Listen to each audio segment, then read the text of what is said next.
राधे राधे दोस्तों, आज हम आपको एक ऐसी कहानी सुनाने वाले हैं जो पति पत्नी और एक बेवफाई के धागे से बुनी है। इस कहानी ने एक हंसते खेलते घर को तबाह कर दिया और एक मासूम बेटे को भी अपनी बलि देनी पड़ी। अगर आप हमारे चैनल पर नए हैं तो प्लीज इसे सब्सक्राइब जरूर कीजिएगा, वीडियो को लाइक और शेयर भी करिएगा ताकि ये बात ज्यादा से ज्यादा लोगों तक पहुंच सके। रामनगर में एक सेठ जी रहते थे। उनका नाम था धनीराम। धनीराम जी बहुत ही अमीर और इज्जतदार इंसान थे।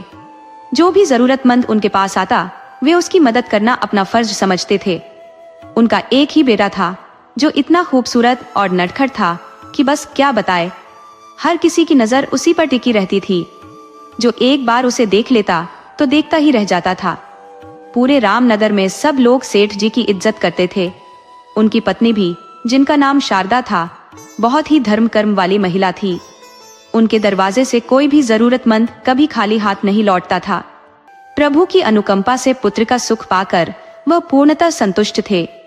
उनके घर में समृद्धि का आलम था। धन धान्य की कोई कमी नहीं थी। कामकाज के लिए कई सेवक सेविकाएं नियुक्त थी। रसोई का कार्य संभालने के लिए मदन नामक रसोइया था जो हर समय मेहमानों की आवभगत में जुटा रहता। घर की सफाई का जिम्मा शांति पर था, जो झाड़ू पोंछा करने के साथ साथ बर्तनों का काम भी निपटाती थी। कपड़ों की धुलाई और इस्त्री के लिए गोपी धोबी आता था, जबकि मंगू घर के छोटे मोटे काम संभालता था। इन सेवकों का घर में लगातार आना जाना लगा रहता था। मोहल्ले के सुधीर और कुन्नाल नामक दो बालक थे जो अक्सर उस बच्चे ऋषु के साथ खेलने घर आते। ऋषु सेठ जी का इकलौता बेटा था जिसे सभी प्यार से पुकारते थे। कुणाल हमेशा चॉकलेट लाकर ऋषु को देता। दोनों ही लगभग 12 वर्ष के हमउम्र बच्चे थे और धनीराम जी के प्रिय थे, जो उन्हें पुत्रवत स्नेह करते थे, क्योंकि लंबी प्रतीक्षा के बाद उन्हें अपना खुद का पुत्र मिला था। यही कारण था कि उनकी हर छोटी बड़ी मांग पूरी की जाती। धनीराम जी उन्हें निराश नहीं करते थे। अक्सर 5-10 रुपए देकर खुश कर देते, परंतु कभी कभी अधिक मांगने पर उन्हें थोड़ा फटकार भी देते थे। धनीराम जी के यहाँ रोजाना कोई न कोई कुछ काम या इच्छाएं लेकर आ जाता था। चाहे वह मदन महाराज हों जो खाना बनाने का काम करते थे, शांतिबाई जो खेतों में मेहनत करती थी, गोपी धोबी जो कपड़े धोता और इस्त्री करता था, या फिर मंगू नाई। सबके मन में यह भरोसा था कि गांव में धनीराम जी के सिवा कोई और उनकी मांग पूरी नहीं कर सकता। उनके मन में जो भी चाह होती वे धनीराम जी से कह डालते और हर बार उन्हें निराश नहीं होना पड़ता। धनीराम जी दिल के बड़े उदार थे। हर कोई जानता था कि उनके स्वभाव में एक ही कमी थी, गुस्से में आकर वे कई बार कड़वी बातें कह जाते थे। लोग उनसे डरते तो थे, परंतु मुंह नहीं खोलते, क्योंकि वे जानते थे कि वह मदद का सबसे भरोसेमंद सहारा है। जैसे किसी दुधारू गाय पर डंडा नहीं चलाया जा सकता, वैसे ही धनीराम जी का रुतबा था। वह रोजमर्रा का काम ऐसे ही चलता रहा। सब अपने कामों में लगे रहे और जिंदगी अपने ढर्रे पर चल रही थी। तभी अचानक एक दिन सुबह के लगभग 10 बजे रीसू घर से गायब हो गया। उसकी माँ ने उसे नहलाकर तैयार किया था, लेकिन जब खोजा तो वह कहीं नहीं मिला। शारदा ने रीसू को एक खिलौना देकर आंगन में बैठा दिया था और खुद कमरे में काम करने चली गई थी। कुछ देर बाद जब बाहर आई तो देखा कि रीसू आंगन से नदारद था। उन्होंने पूरे घर में ढूंढा, हर कोना छान मारा, लेकिन रीसू का कोई सुराग नहीं मिला। इस बीच सेठ धनीराम की पत्नी शारदा की हालत बुरी तरह बिगड़ चुकी थी। वह फूट फूट कर रो रही थी। उधर धनीराम जी दुकान पर थे, लेकिन जैसे ही उन्हें खबर मिली कि रीसू गायब है, वह सब कुछ छोड़कर भागे भागे घर पहुंचे। उन्होंने पड़ोसियों से पूछताछ की, आसपास के हर घर का दरवाजा खटखटाया, परंतु कहीं से भी रीसू का कोई अता पता नहीं चल पाया। आंगन में उसके खिलौने और सामान यूं ही बिखरे पड़े थे जैसे वह पल भर पहले ही खेल रहा हो। मोहल्ले के सभी लोग यह सोचकर परेशान थे कि मासूम बालक आखिर गया तो कहां गया। करीब 2-3 घंटे की तलाश के बाद जब किसी को उसका कोई निशान नहीं मिला तो पुलिस को बुलाना ही एकमात्र विकल्प समझा गया। मोहल्ले के एक दबंग युवक ने पुलिस को घटना की संपूर्ण जानकारी दी। यह मामला एक प्रतिष्ठित परिवार का था, इसलिए पुलिस तुरंत सक्रिय हो गई और मात्र 10 मिनट में धनीराम जी के घर पहुंच गई। 2 वर्षीय रीसू के अचानक लापता हो जाने के मामले को अपहरण का संदेह मानते हुए पुलिस ने सतर्कता बरतनी शुरू कर दी। घटनास्थल पर पहुंचते ही पुलिस ने हर दिशा से वीडियो बनाना शुरू किया और एक एक वस्तु का बारीकी से निरीक्षण किया। इंस्पेक्टर सभी की बातों को ध्यानपूर्वक सुन रही थी, हर छोटी छोटी बात को पकड़ने का प्रयास कर रही थी, साथ ही वह लोगों से पूछताछ भी कर रही थी। इसके बाद इंस्पेक्टर ने भीड़ से निवेदन किया कि वे अपने अपने घर लौट जाएं, ताकि जांच में कोई बाधा न आए। इंस्पेक्टर ने धनीराम जी से पूछा, आपके परिवार में कौन कौन सदस्य हैं और कौन लोग नियमित रूप से आपके घर आते जाते हैं? कृपया हमें विस्तार से बताइए। इस पर सेठ जी ने कहा, सरकार, हमारे परिवार में केवल हम दोनों पति पत्नी और हमारा बेटा रीसू है। हमारे यहाँ वर्षों से मदन रसोई का जिम्मा संभाल रहे हैं। शांताबाई रोज झाड़ू पोंछा का काम करती है और गोपी धोबी प्रतिदिन कपड़े लेने आता है। मंगू नाई भी अक्सर हमारे घर की सेवा में जुटा रहता है। इन सभी का हमारे जीवन में गहरा योगदान रहा है और हम पर विश्वास है कि ये सभी निष्ठा से अपने कर्तव्यों का निर्वहन करते हैं। उन पर संदेह करना अनुचित है। इस पर इंस्पेक्टर बोले, सेठ जी, यह हमारा काम है कि संदेह किस पर करना है और किस पर नहीं। पहले तो आप बच्चे के अपहरण की रिपोर्ट दर्ज करवा दीजिए, ताकि हम अपनी जांच को उचित दिशा में आगे बढ़ा सके। इंस्पेक्टर ने अपने सहायक को रिपोर्ट दर्ज करने का संकेत दिया। उधर शारदा जी अपने बेटे के अचानक लापता होने से गहरे सदमे में थी। उनका रो रो कर बुरा हाल था और लगातार शोक में डूबे रहने से उनकी चेतना भी धीरे धीरे क्षीण हो रही थी। अचानक वह बेहोशी की स्थिति में चली गई। पड़ोसियों की हलचल के बीच उन्हें तत्काल एम्बुलेंस से अस्पताल पहुंचाया गया। इंस्पेक्टर ने धनीराम जी से कहा, मैं आपसे निवेदन करता हूं कि मुझे आपके यहाँ काम करने वालों से अकेले में कुछ सवाल करने का अवसर दे। इस पर सेठ जी ने मदन महाराज की ओर इशारा किया, जिन्हें देखते ही इंस्पेक्टर ने कहा, मदन, तुम हमारे साथ थाने चलो। धनीराम जी ने पुलिस को शांताबाई, मंगू नाई और गोपी धोबी के ठिकानों की जानकारी दी, जिसके बाद एक पुलिस जिप्सी उन्हें लाने के लिए रवाना हुई। इसके साथ ही इंस्पेक्टर अपनी टीम के साथ थाने की ओर रवाना हो गए। दूसरी जिप्सी उन तीनों को थाने लेकर पहुंची। इंस्पेक्टर ने चारों को इशारा करते हुए कहा, तुम सब यहाँ बेंच पर बैठो, हम तुमसे कुछ सवाल जवाब करेंगे। घबराने की कोई जरूरत नहीं है, क्योंकि यह पूछताछ आम नागरिकों के लिए नहीं बल्कि अपराधियों के लिए होती है। जो भी सवाल पूछे जाए उनका सही सही जवाब देना, कोई बात छिपाने की कोशिश मत करना। थोड़ी देर बाद तुम सबको छोड़ दिया जाएगा और एक एक करके तुमसे पूछताछ की जाएगी। इंस्पेक्टर अपने कार्यालय में पहुंचकर कुर्सी पर कुछ देर के लिए आंखें बंद करके बैठ गए। कांस्टेबल को पानी लाने का इशारा किया। पानी मिलने पर इंस्पेक्टर ने कांस्टेबल को धन्यवाद दिया और बोले, भाई, जरा चाय का भी इंतजाम करवा दो। दिमाग बहुत देर से काम में लगा है, कुछ तरोताजगी चाहिए। कुछ समय बाद चाय आ गई और स्टाफ के सभी सदस्य चाय पीते हुए मामले पर विस्तार से चर्चा करने लगे। इसके बाद बाहर बैठे लोगों से पूछताछ करने की रणनीति बनाई गई। इंस्पेक्टर ने सभी को उनकी जिम्मेदारियां सौंप दी और बोले, मैं 2 घंटे में लौटूंगा, तब तक सभी कार्य पूरे हो जाने चाहिए। अब सब इंस्पेक्टर संजय और 2 कांस्टेबल कार्यालय में मौजूद थे। संजय ने सबसे पहले मदन महाराज को अंदर बुलाया। मदन महाराज भीतर आए और संजय ने उन्हें बैठने का इशारा करते हुए कहा, आइए पंडित जी, सामने बैठिए। मदन महाराज ने हाथ जोड़कर विनम्रता से कहा, जी हुकुम, पूछिए, क्या जानकारी चाहिए? सब इंस्पेक्टर संजय ने सवाल किया। तो पंडित जी, आप सेठ जी के यहाँ कितने समय से काम कर रहे हैं? मदन बोले, जी हुजूर, 10 साल से। सब इंस्पेक्टर ने आगे पूछा, आपके परिवार में कितने सदस्य हैं और उनकी उम्र क्या है? कृपया सही जानकारी दीजिए।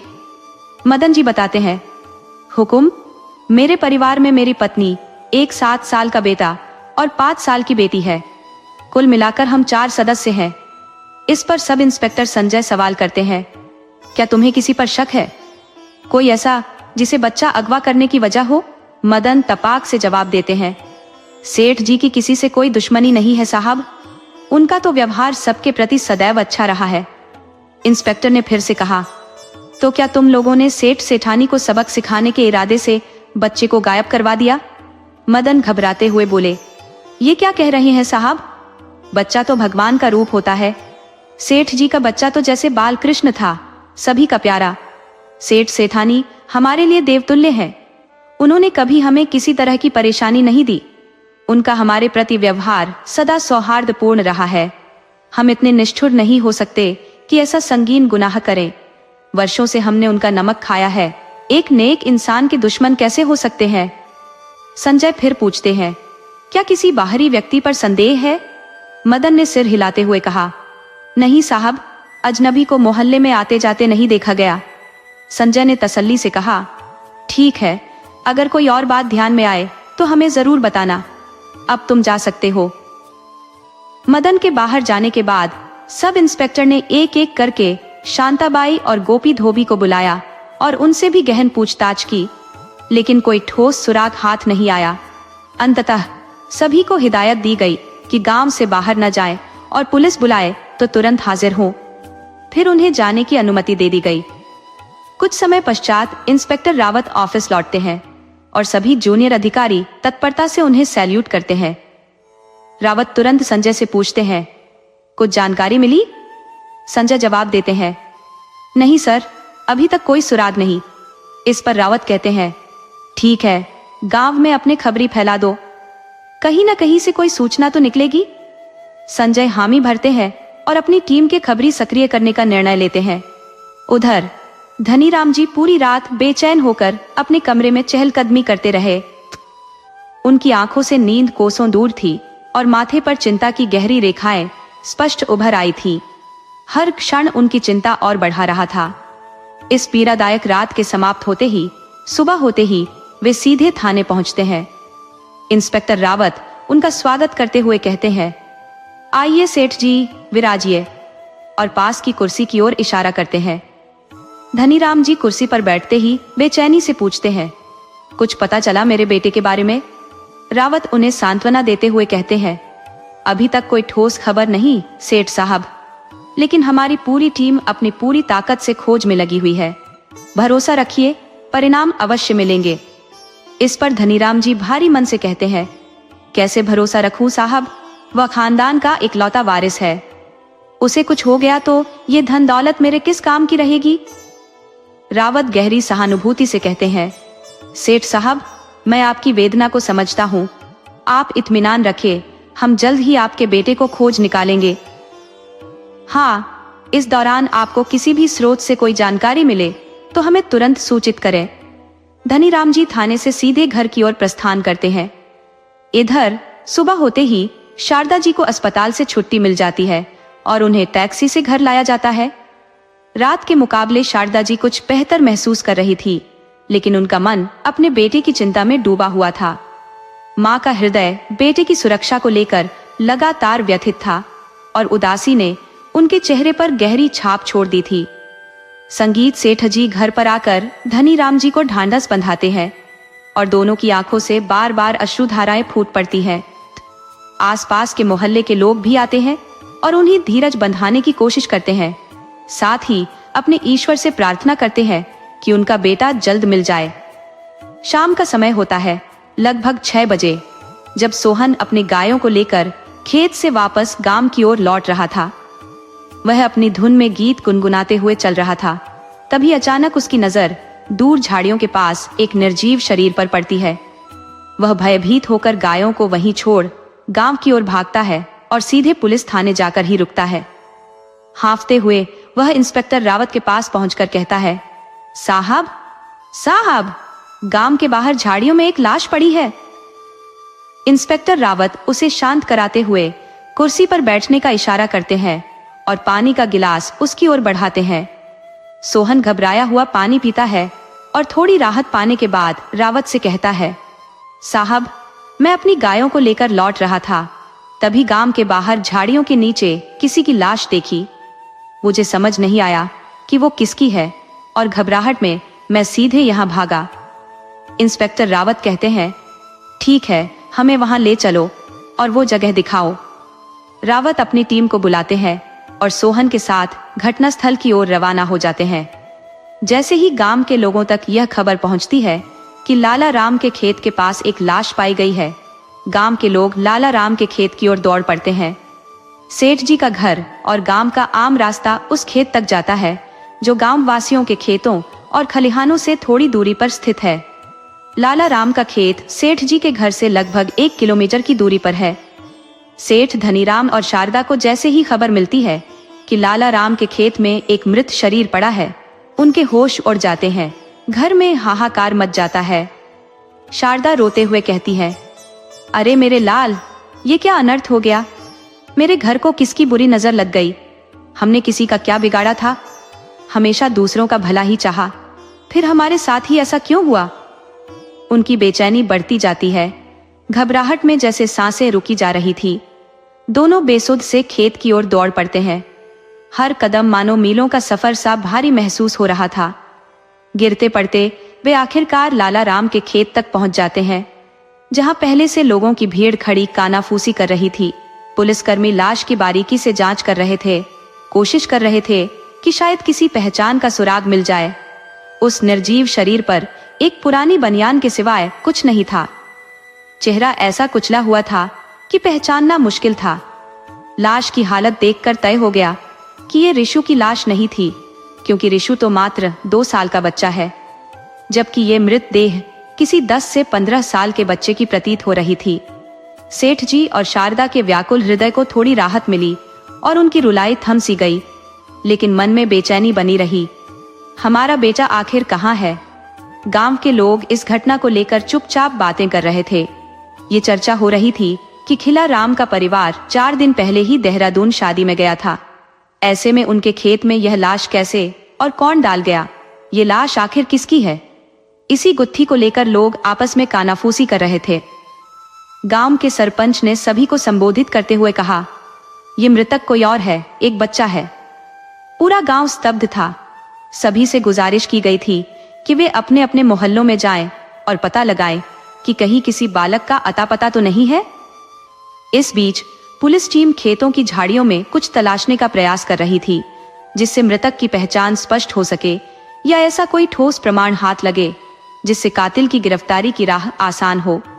फोटोग्राफर घटनास्थल और आसपास के इलाके का विस्तृत वीडियो लेता है ताकि यह दृश्य भविष्य में साक्ष्य के रूप में सुरक्षित रह सके। तभी इंस्पेक्टर की नजर कुछ दूरी पर बनी एक पुरानी झोपड़ी पर टिक जाती है, जो घास और मिट्टी से बनाई गई थी। संभवतः लाला राम जी इसे चारा और लकड़ियां रखने के लिए इस्तेमाल करते होंगे। झोपड़ी के किवाड़ खुले हुए थे, जबकि आमतौर पर ऐसे स्थान ताले से बंद होते हैं। इंस्पेक्टर झोपड़ी के भीतर झांकते हैं तो अवाक रह जाते हैं। अंदर बच्चों के कुछ टूटे फूटे खिलौने, चॉकलेट और बिस्किट के खाली पैकेट पड़े हुए थे। ये विचार अजीबोगरीब था। आखिर बच्चों के खिलौने और चॉकलेट का इस झोपड़ी में क्या मकसद हो सकता है? इसका अर्थ ये हो सकता है कि अपहरणकर्ता ने शायद रीसू को यही बंधक बना रखा था, ये जानते हुए कि लाला राम जी बाहर गए हैं और कुछ दिनों तक लौटने वाले नहीं है। उसने इस मौके का फायदा उठाया। इसका तात्पर्य यह भी हो सकता है कि आरोपी इसी गांव का हो। अब सवाल यह उठता है कि धनी राम जी का पुत्र कहाँ है और यह मृत बालक कौन है? क्या उसकी हत्या के पीछे कोई रहस्यमय कारण छुपा है? क्या सेठ जी के बेटे और इस बालक का अपहरण एक ही व्यक्ति ने किया है या दोनों मामले अलग हैं? इंस्पेक्टर रावत और सब इंस्पेक्टर संजय इन उलझी हुई कड़ियों को जोड़ने की कोशिश कर रहे थे। इंस्पेक्टर रावत ने संजय से कहा, संजय, सबसे पहले तुम एम्बुलेंस बुलवाओ और इस शव का पंचनामा तैयार करके इसे पोस्टमार्टम के लिए भेजो, ताकि हमें इसकी मौत का समय और कारण स्पष्ट हो सके। साथ ही उन्होंने पुलिस कर्मियों को आदेश दिया कि खेत के चारों ओर फैल जाएं और कोई सबूत तलाशने का प्रयास करे। कातिल से अवश्य कोई न कोई चूक हुई होगी। रावत ने आगे कहा, हो सकता है कि बच्चे ने संघर्ष किया हो और छीना झपटी में कुछ ऐसा छूट गया हो जो हमारे काम आ सके।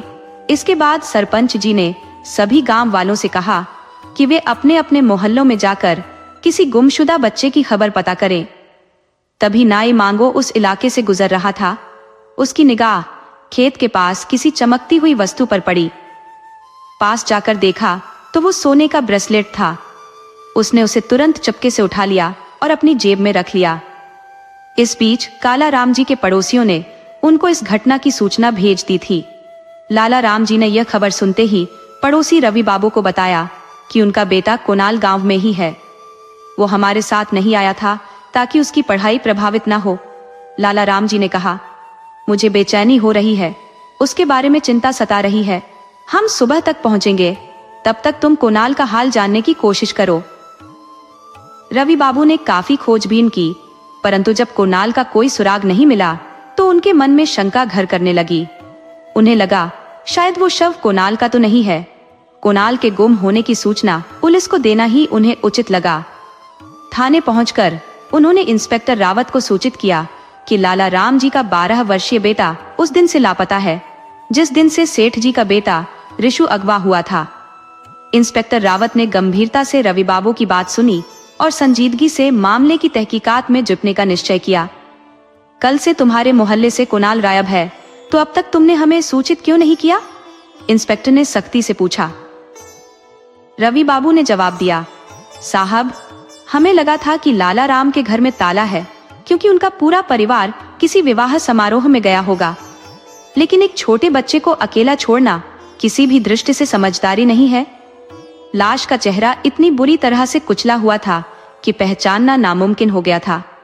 वह गहरी रात थी, अंधेरा घना था और समय लगभग 12 बजने को था। गांव के लोग गहरी नींद में डूबे हुए थे।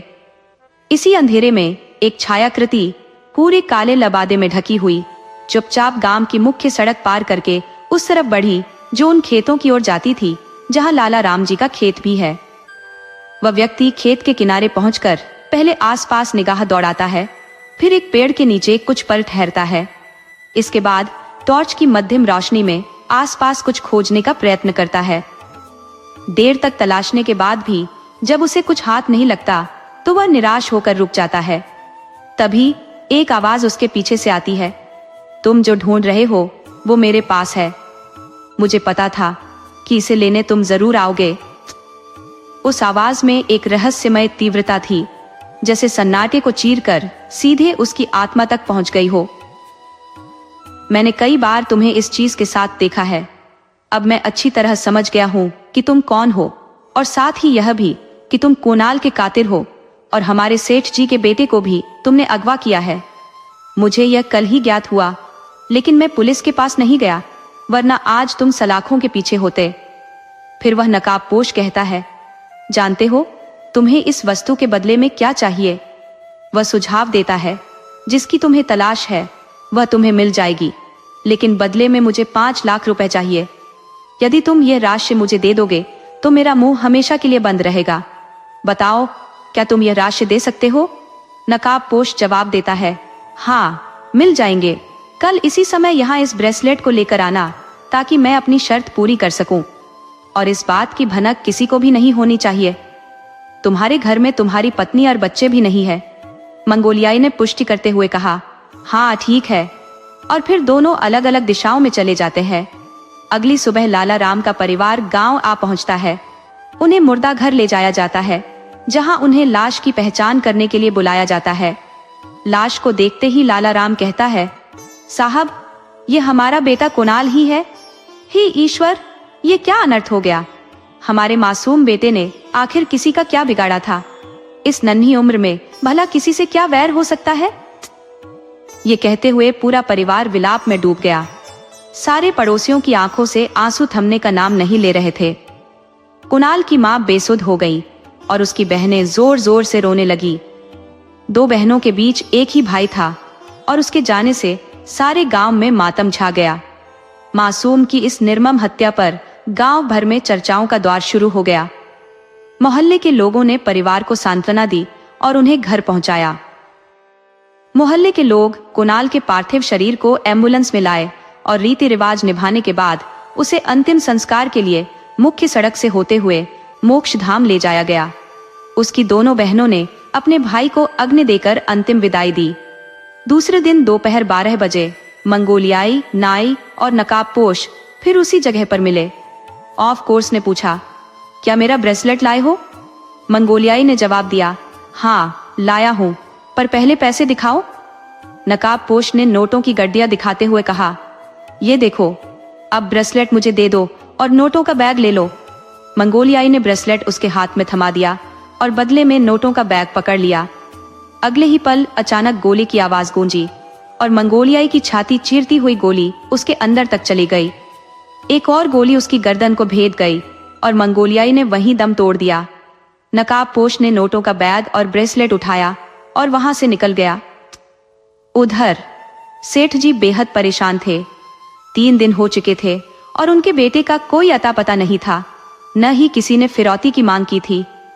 वे चिंता में डूबे सोच रहे थे, आखिर माजरा क्या है? अगर मेरे बेटे को पैसे के लिए अगवा किया गया होता तो फिरौती जरूर मांगी जाती, पर अब तक किसी का फोन क्यों नहीं आया? नहीं, कुछ और ही बात है। सेठ जी विचारों में उलझे हुए थे। तभी एक लड़का एक लिफाफा लेकर सेठ जी के पास आता है और कहता है, बाहर किसी व्यक्ति ने यह आपको देने के लिए कहा है। सेठ जी सवाल करते हैं, कौन था वह? क्या तुमने उसका चेहरा देखा? लड़का जवाब देता है, नहीं सेठ जी, वह मोटरसाइकिल पर था, हेलमेट और चेहरे पर कपड़ा बांधे हुए था। सेठ जी कहते हैं, ठीक है, तुम जा सकते हो। लड़के के जाने के बाद सेठ जी लिफाफा खोलते हैं। उसमें एक छोटा सा पत्र था जिसमें लिखा था, अगर आप अपने बेटे की सलामती चाहते हैं तो 50 लाख रुपए उस स्थान पर लेकर आना जो मैं बताऊंगा। पुलिस को कुछ भी बताया तो आपका बेटा जीवित नहीं बचेगा। आपके पास केवल 3 दिन है। सुबह का समय था और किसान अपने हल लेकर खेतों की ओर रवाना हो रहे थे। रामू काका भी अपनी गाय और बैलों के साथ खेत की ओर चल पड़े। उनका खेत लाला राम के खेत से कुछ ही दूरी पर था और वहां पहुंचने के लिए उन्हें लाला राम के खेत के पास स्थित संकरी गली को पार करना पड़ता था। ये खेत तक पहुंचने का सबसे छोटा रास्ता था, वरना मुख्य सड़क से होकर उन्हें आधा मील का चक्कर काटना पड़ता। जैसे ही रामू काका लाला राम के खेत के पास पहुंचते हैं, उन्हें दूर से खेत के किनारे किसी के होने का आभास होता है। नजदीक जाकर खून से लथपथ मंगू नाई को देखकर उनके होश उड़ जाते हैं। गांव छोटा था और यहाँ सभी एक दूसरे को अच्छी तरह जानते थे। मंगू नाई तो गांव का प्रिय व्यक्ति था, एकमात्र नाई जो सबके बाल काटता और दाढ़ी बनाता था। चंपई इतना कुशल था कि उसकी कला थकी हुई रूहों को मिनटों में तरोताजा कर देती थी। लेकिन मंगू नाई की रक्त रंजित देह को देखकर रामू काका ने जोर से चिल्लाना शुरू कर दिया, खून, खून।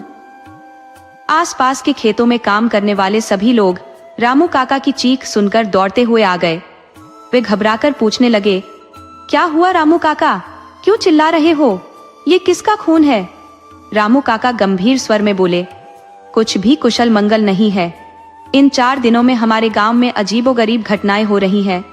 समझ ही नहीं आ रहा कि यह सब क्या हो रहा है। पहले सेठ जी का छोरा गायब हो गया और उसका कोई सुराग नहीं मिला। फिर लाला राम के बेटे को मार डाला गया और अब मंगू नाई भी किसी की क्रूरता का शिकार हो गया है। भीड़ में खड़े लोग मंगू की लाश को अवाक देखते रहे और कानाफूसी करने लगे। किसी ने कहा, रामू काका, कहीं लाला राम के खेत में किसी अशुभ शक्ति का साया तो नहीं है? आखिर मौतें इसी खेत के पास क्यों हो रही है? मुझे लगता है इस जगह पर कुछ गड़बड़ है। शायद किसी प्रेतात्मा ने लाला राम के खेत में अपना डेरा जमा लिया है। अब हमें इस गली से आना जाना बंद कर देना चाहिए, नहीं तो कब किसका नंबर आ जाए कुछ कहा नहीं जा सकता। दूसरा व्यक्ति झुंझलाते हुए बोला, अरे कैसी वाहियात बातें कर रहे हो? ये किसी प्रेत आत्मा का काम नहीं है, बल्कि यह मंगू की हत्या है। इन अंधविश्वासों में उलझने से अच्छा है कि किसी के पास मोबाइल हो तो पुलिस को बुलाओ, वरना हम पर भी शक की उंगली उठाई जा सकती है। तभी एक मजदूर ने अपने मोबाइल से पुलिस को सूचना दी और घटनास्थल की पूरी जानकारी दी। कुछ ही समय बाद पुलिस की टीम वहां पहुंच गई।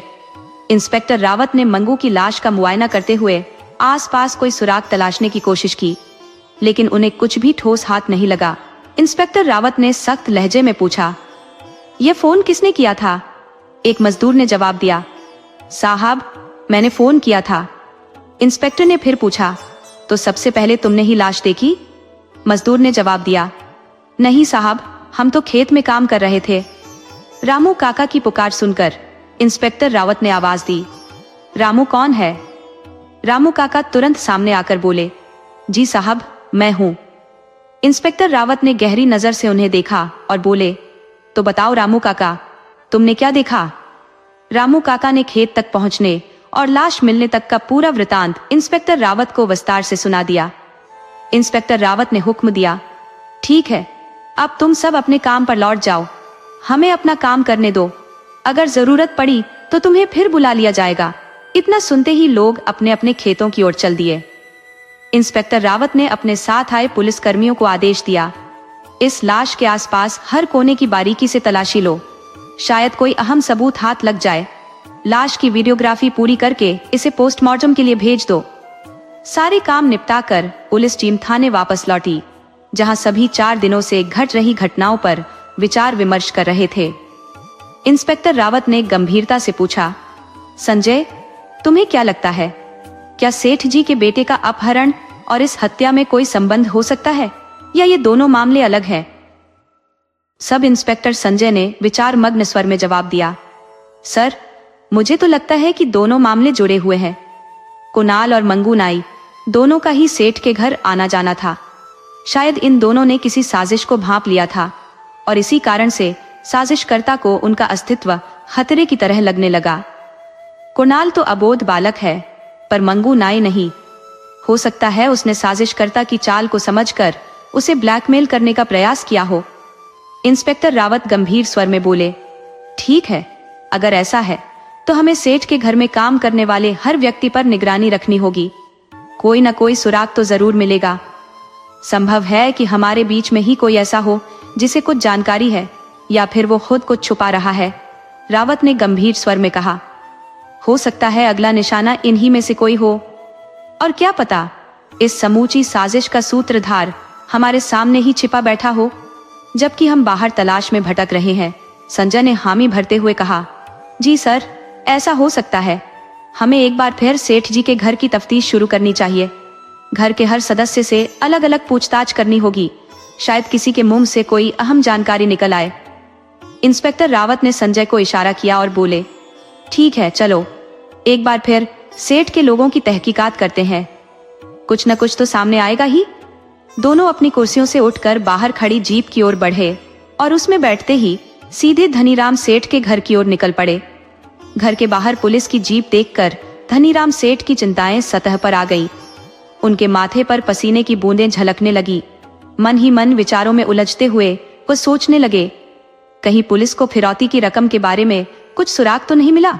फिर भी अपने आप को संयत रखते हुए उन्होंने आगे बढ़कर इंस्पेक्टर रावत का स्वागत करते हुए नमस्ते की। इंस्पेक्टर रावत ने आगे बढ़ते हुए सेठ जी को राम राम कहा, जिस पर सेठ जी ने जवाब दिया, पधारिए हुकुम, राम राम। रावत ने थोड़ी गंभीरता से पूछा, क्या बात है सेठ जी, ऐसा क्या मंथन चल रहा है कि आपके चेहरे पर इस ठंड में भी पसीने की बूंदें छलक रही हैं? क्या किसी का फिरौती के लिए फोन आया था? सेठ जी ने हल्के स्वर में उत्तर दिया, नहीं साहब, ऐसा कुछ नहीं है। बस आपको देखकर दिल की धड़कन बढ़ गई कि कहीं आप मेरे बेटे की कोई बुरी खबर तो नहीं लाए। उसी भय से थोड़ी घबराहट हो रही है। इंस्पेक्टर रावत ने उसकी बात सुनकर गहरी सांस ली और बोले, सेठ जी, अभी कुछ कहा नहीं जा सकता। यह रहस्य लगातार उलझता जा रहा है। अगर आपके बेटे का अपहरण वाकई फिरौती के लिए हुआ होता तो अब तक आपको पैसे की मांग वाला कोई फोन आ जाना चाहिए था, लेकिन आपने ऐसा कुछ नहीं बताया। क्या कोई बात आप हमसे जानबूझकर छिपा रहे हैं, या यह मामला सिर्फ पैसे का नहीं बल्कि किसी पुरानी रंजिश का परिणाम है? रावत ने फिर सीधा प्रश्न दागा। सेठ जी, सोचिए और बताइए कि ऐसा कौन दुश्मन हो सकता है जो इतनी भयानक साजिश रचने में सक्षम हो?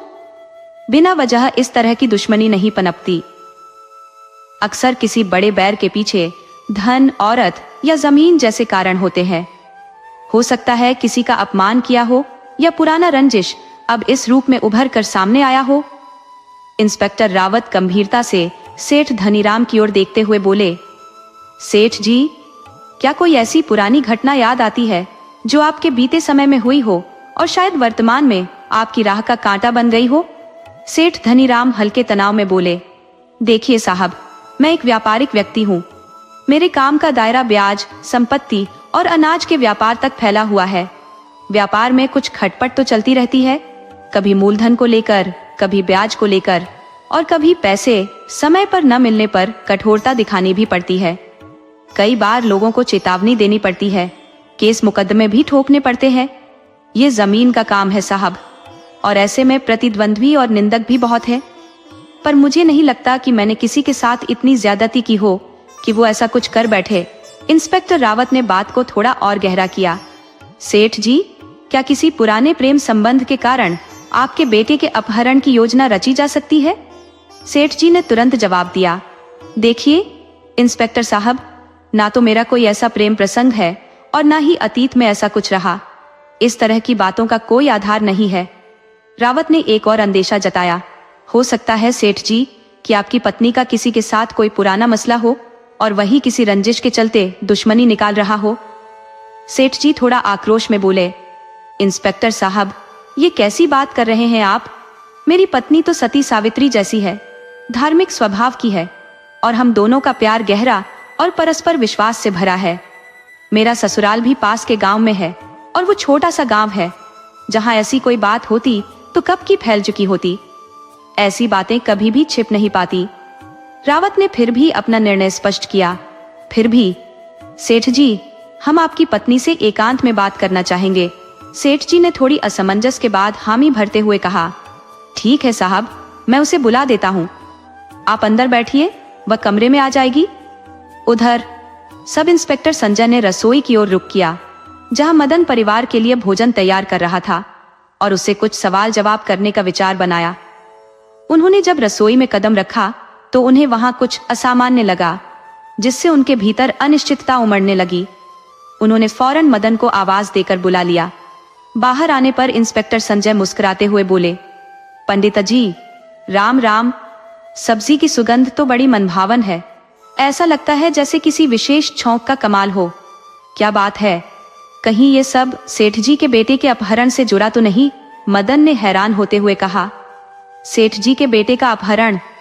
राम राम साहब, ये आप कैसी बातें कर रहे हैं? सेठ जी का बेटा तो हमारे लिए भगवान के समान है। हम उसके साथ ऐसा घिनौना काम कैसे कर सकते हैं? इस पर सब इंस्पेक्टर ने तीखे स्वर में उत्तर दिया। कई बार ऐसा देखा गया है कि श्रद्धा और भक्ति के नाम पर भी लोग धोखा दे जाते हैं। क्या पता सेठ जी की अपार संपत्ति पर तुम्हारी नीयत डोल गई हो। फिरौती के लालच में तुमने बच्चे का अपहरण किया हो, और हो सकता है कि कुणाल ने तुम्हें देख लिया हो, जिससे उसे रास्ते से हटाने पर मजबूर होना पड़ा। और अगर मंगू नाई को तुम्हारे किसी राज्य की भनक लग गई हो और उसने तुम्हें ब्लैकमेल किया हो, तो उसे भी तुमने रास्ते से हटा दिया हो। इस घर में तुम वर्षों से काम कर रहे हो, और इस घर के हर कोने का राज तुम्हारे हाथ में है। मदन ने चुप रहकर सिर झुका लिया, मानो किसी गहरी सोच में डूब गया हो। तुम्हारे पास सबसे सशक्त उद्देश्य है। तुम रसोई की देखरेख करते हो, सेठ सेठानी के सबसे नजदीकी हो, इस घर के हर सदस्य के बारे में गहराई से जानकारियां रखे हुए हो। अब तुम हमें सच बताओगे? मदन बोला। साहब, आप जैसी धारणाएं बना रहे हैं वैसा कुछ नहीं है। मैंने सेठ जी का नमक खाया है। उनके साथ कभी धोखा नहीं कर सकता, और न ही उनके साथ किसी तरह का अन्याय होने दे सकता हूं। मेरी बरसों की निष्ठा पर संदेह क्यों कर रहे हैं आप? सब इंस्पेक्टर बोले। जब तक असली अपराधी हमारी गिरफ्त में नहीं आता, हम उन सभी पर शक की दृष्टि डालेंगे जो इस अपराध के इर्द गिर्द हैं, चाहे वो कोई भी हो, सेठ से लेकर तुम तक। तुम पर भी इसीलिए संदेह है क्योंकि इस घर में सबके प्रिय हो। तुम्हें यह विश्वास है कि तुम पर कोई उंगली नहीं उठाएगा, इसलिए हो सकता है कि इसी आत्मविश्वास में तुमने कोई साजिश रची हो। मदन ने उत्तर दिया। साहब, मुझ पर अपना समय बर्बाद करने के बजाय असली अपराधी को पकड़िए। मैं यहाँ हूँ, कहीं भाग नहीं रहा। अगर सेठ जी के बेटे के साथ कुछ अनर्थ हुआ तो हम सब आपको माफ नहीं करेंगे। फिलहाल मैं रसोई में जा रहा हूँ, परिवार के लिए भोजन बनाना है। आपको मुझसे बात करनी हो तो थाने बुला लीजिएगा, मैं वहां उपस्थित हो जाऊंगा।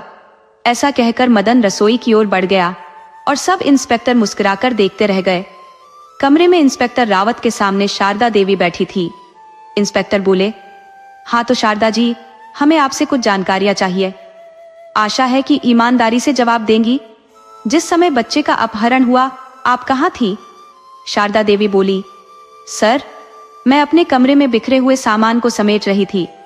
इंस्पेक्टर रावत ने गंभीरता से कहा। एक बात समझ में नहीं आ रही है, आप अपने छोटे से बच्चे को अकेले बाहर खेलने छोड़कर अंदर के काम में व्यस्त हो जाती है। कोई अपने नन्हे बच्चे को इस तरह लापरवाही से छोड़ता है क्या? कहीं इसके पीछे कोई गहरा राज तो नहीं छुपा? आपके चेहरे से लग नहीं रहा कि बच्चे के अपहरण का दुख आपको कचोट रहा है? शारदा देवी ने तीखे लहजे में कहा। तो क्या आप मुझ पर संदेह कर रहे हैं? अपनी असफलताओं को छुपाने के लिए आप हमें ही दोषी ठहरा रहे हैं। एक माँ के दर्द को समझना आपके लिए संभव नहीं, इंस्पेक्टर साहब। एक माँ का हृदय अपने बेटे के लिए हर पल तड़पता है। दिन रात उसकी आंखों में आंसू उमड़ते रहते हैं, और आप कहते हैं कि मेरे चेहरे पर शोक का कोई भाव नहीं। इंस्पेक्टर रावत ने संयमित स्वर में कहा, देखिए शारदा जी, हमारा कर्तव्य है कि हम हर उस व्यक्ति से सवाल करें जो इस घटना से प्रत्यक्ष या परोक्ष रूप से जुड़ा हुआ है। बच्चा आपके ही घर की चारदीवारी के भीतर से गायब हुआ है। उस समय आप लोग वहीं मौजूद थे, फिर भी किसी को कोई जानकारी नहीं मिली। इसके अलावा हाल ही में गांव के बाहरी इलाके में 2 हत्याएं हुई हैं, जिनमें आपका यहां आना जाना था। हो सकता है कि आपकी किसी के साथ शत्रुता रही हो, कभी किसी का प्रेम अस्वीकार किया हो, या किसी के आत्मसम्मान को ठेस पहुंचाई हो, जिसने प्रतिशोध स्वरूप आपके बेटे को अगवा कर लिया हो, या शायद धन संपत्ति का कोई कारण हो। जब तक आप हमारे प्रश्नों के उत्तर नहीं देंगी, हम इस मामले को आगे नहीं बढ़ा सकते। शारदा देवी ने शांत स्वर में उत्तर दिया, देखिए इंस्पेक्टर साहब, मेरा किसी के साथ कोई प्रेम संबंध नहीं था और न ही कभी रहा। घटना के दिन सुबह 9 बजे मैंने रिशु को नहलाकर उसे नए कपड़े पहनाए और बाहरी आंगन में खेलने के लिए छोड़ दिया। इसके बाद मैं कमरे की सफाई करने में लग गई। ये मेरा रोज का क्रम है। उस दिन मैंने कुछ भी अलग नहीं किया। इंस्पेक्टर ने प्रश्न किया, क्या बेटे के पास आपने खिलौने और टॉफी भी रखी थी? शारदा देवी ने कहा, जी सर, खिलौने तो मैंने ही रखे थे, लेकिन टॉफी नहीं। संभव है कि उस दिन कुणाल आया हो और टॉफी देकर गया हो। अक्सर कुणाल ही टॉफी लाया करता था। रिशु और कुणाल में काफी घनिष्ठता थी। इंस्पेक्टर ने गंभीरता से पूछा, सेठ जी से आपके संबंध कैसे हैं? क्या विवाह से पहले किसी के साथ आपके प्रेम संबंध थे? अगर ऐसा कुछ था तो हमें अब भी बता दे, अन्यथा यदि हमें बाद में किसी और से पता चला तो यह बात आपके लिए गंभीर समस्या बन सकती है। शारदा देवी ने संयम से कहा, सर, आप कैसी बातें कर रहे हैं? हमारे गांव की लड़कियां शहर की लड़कियों जैसी नहीं होती, जो कुछ दिनों में अपने दोस्त को जीवन साथी बना ले। हम जिसके साथ प्रेम करते हैं उसी के साथ विवाह भी करते हैं। इंस्पेक्टर रावत ने संजीदगी से पूछा, तो क्या आपने सेठ जी से प्रेम विवाह किया था? क्या शादी से पहले आपके उनके साथ संबंध थे? शारदा देवी ने स्पष्टता से उत्तर दिया, नहीं, इसमें हमारी पसंद के बजाय हमारे दोनों परिवारों का योगदान था। परिवारों की सहमति से ही हमारा रिश्ता तय हुआ। लड़के और लड़कियां मुश्किल से 1-2 बार मिलते हैं, फिर शादी हो जाती है, जो हमारे मामले में भी ऐसा ही हुआ। हमारी शादी पहले हुई, प्रेम तो उसके बाद ही पनपा। इंस्पेक्टर ने आगे सवाल किया, तो क्या आप पर किसी प्रकार का दबाव था कि आपको यह शादी करनी पड़ी? शारदा देवी ने थोड़ा नाराजगी से कहा, आप खुद ही समझ सकते हैं। रावत ने संदेह से पूछा, तो क्या मैं यह मानूं कि शादी से पहले आपका किसी और से संबंध था, लेकिन परिवार के विरोध के कारण आपने उसे छोड़ दिया और मजबूरी में सेठ जी से विवाह करना पड़ा? संभव है कि वह शख्स बदला लेने के लिए आपके बेटे को अगवा कर गया हो। शारदा देवी ने गंभीरता से उत्तर दिया, वैसे आप कुछ भी मान सकते हैं, आपको कौन रोक सकता है? परंतु आपके विचारों में कोई सच्चाई नहीं है। ना तो मेरा कोई प्रेमी है और ना ही मेरे बेटे के अपहरण में किसी नजदीकी का हाथ है। आप इन फालतू की बातों में समय न घुंवाएं। जैसे जैसे समय बढ़ रहा है, मेरे बेटे के जीवन को खतरा भी बढ़ता जा रहा है। कृपया अन्य दृष्टिकोण से इस मामले को देखें। हम पहले से ही बेहद पीड़ित हैं, हमारी पीड़ा और मत बढ़ाइए। शारदा देवी ने हाथ जोड़ते हुए निवेदन किया, अब आप जा सकते हैं सर। इंस्पेक्टर रावत ने सिर हिलाते हुए कहा, ठीक है, फिलहाल हम जा रहे हैं, लेकिन यदि आपको कोई ऐसी बात याद आए जो आपको मामूली लगे पर हमारे लिए महत्वपूर्ण हो सकती है तो कृपया बताइए। इंस्पेक्टर रावत कहते हैं, शायद मुझे आपसे फिर मुलाकात करनी पड़ेगी। सब इंस्पेक्टर संजय सेठ जी के घर से निकलकर थाने की ओर सीधे रुख करते हैं। वहां पहुंचकर दोनों इस मामले पर गहन चर्चा में जुट जाते हैं। सेठ जी के पूर्वजों ने वर्षों पहले तालाब किनारे एक छोटे से हनुमान मंदिर का निर्माण करवाया था। छोटा सा मंदिर साथ में एक बरामदा और तालाब के किनारे होने के कारण वहां का वातावरण शांत और स्थिर रहता था। मीठी मीठी ठंडी हवाएं और आसपास खिले विविध रंग बिरंगे पुष्प उस स्थल को एक पवित्रता का एहसास कराते थे। आसपास के गांवों के लोग किसी भी शुभ कार्य के लिए यहाँ आते थे। विवाह संस्कार यही संपन्न होते थे। कहते हैं भगवान सर्वत्र है, लेकिन पापियों को किसी भय की अनुभूति नहीं होती। बरामदे में 3 नकाबपोश बैठे हुए आपस में गहरी आवाज में चर्चा कर रहे थे। उनके शरीरों को इस तरह ढका हुआ था कि आंखों के अलावा कुछ नजर नहीं आता था। उनकी धीमी आवाजों में एक ने झुंझलाते हुए कहा, क्या बेवकूफी है यह? तुम एक काम भी ठीक से नहीं कर सकते। मैंने तुम्हें उस लड़के को खत्म करने का काम सौंपा था और वह तुम्हारे हाथ से निकल गया, और तुम्हारा कहना है कि किसी ने पीछे से तुम पर भारी चीज से वार किया, जिससे तुम वहीं बेसुध हो गए, और वे दोनों लड़के को तुम्हारी आंखों के सामने से उठा ले गए और तुम कुछ भी नहीं कर पाए। दूसरे नकाबपोश ने झिझकते हुए कहा, साहब, हमने लड़के को ऐसी जगह पर रखा था जहां परिंदा भी पर नहीं मार सकता था, लेकिन पता नहीं कैसे उन दोनों को हमारे होने का पता चल गया और वे वहां पहुंच गए। उस समय हम दोनों शराब के नशे में थे। हमें किसी के आने की आहट तक नहीं हुई। हम दोनों कुर्सियों पर बैठे एक और पैक का आनंद लेने की तैयारी में थे। तभी अचानक किसी ने पीछे से आकर किसी भारी वस्तु से जोरदार प्रहार किया। उस वक्त हमें होश तक नहीं था कि क्या हुआ। हमारी आंखों के सामने सितारे घूमने लगे और कुछ ही पलों में हम वहीं बेहोश होकर गिर पड़े। जब होश आया तो ना वहां वह लड़का था और ना ही दोनों नकाबपोश। तभी उनमें से एक गुस्से में बड़बड़ाया, तुम दोनों की मूर्खता ने मेरी बेहतरीन योजना पर पानी फेर दिया। उस लड़के को मैंने तुम दोनों को सौंपा था ताकि जंगल के उसी इलाके में उसे खत्म कर दो और कहीं छुपा कर दफन कर दो। फिर तुम इस गांव को छोड़ देते। वैसे भी यहां तुम्हें कोई पहचानता नहीं है। कुछ दिनों में इस बात को सभी गांव वाले भूल जाते और पुलिस इस मामले को ठंडे बस्ते में डाल देती। लेकिन अब स्थिति पूरी तरह बदल गई है। इस लड़के की वजह से मुझे 2 लोगों को मौत के घाट उतारना पड़ा। अगर मैंने उन्हें नहीं मारा होता तो सारा भेद खुल जाता और मुझे जेल में सड़ना पड़ता। दूसरा नकाबपोश कहता है, पर आपने कुणाल और मंगू नायक को क्यों मारा? वो तो आपकी वफादारी निभाने वाले थे। मैंने जवाब दिया, कुणाल के जरिए ही रिशु को उठाने का इंतजाम किया था। मुझे मालूम था कि रिशु और कुणाल की अच्छी बनती है, इसलिए किसी को उन पर संदेह भी नहीं होगा। मैं कई बार रिशु को घुमाने ले जा चुका हूँ ताकि शक की कोई गुंजाइश न रहे। मैंने कुणाल को कहा कि वो चुपके से रिशु को खेत पर ले आए और किसी को कानों कान खबर न हो। मैंने उसे 100 का नोट दिया, जो उसके लिए बड़ी रकम थी। कुणाल रिशु को ले आया और फिर मैंने तुम्हें बुलाकर उसे तुम्हारे हवाले कर दिया। उसके बाद मुझे एहसास हुआ कि सबसे बड़ा खतरा अब कुणाल ही है, क्योंकि वो पुलिस के सामने राज उगल सकता था। इसी डर से मैंने उसे भी रास्ते से हटाने का निर्णय लिया। खेत में ही उसे खत्म करने का मन बना लिया था, पर उसने हमारी बातें सुन ली और भागने की कोशिश की। हम दोनों में झड़प हुई, जिसमें मेरा ब्रेसलेट वहीं गिर गया। उसे चाकू से वार किया और फिर वहां से चला आया। जब मुझे ब्रेसलेट के गायब होने का एहसास हुआ तो पसीने छूट गए।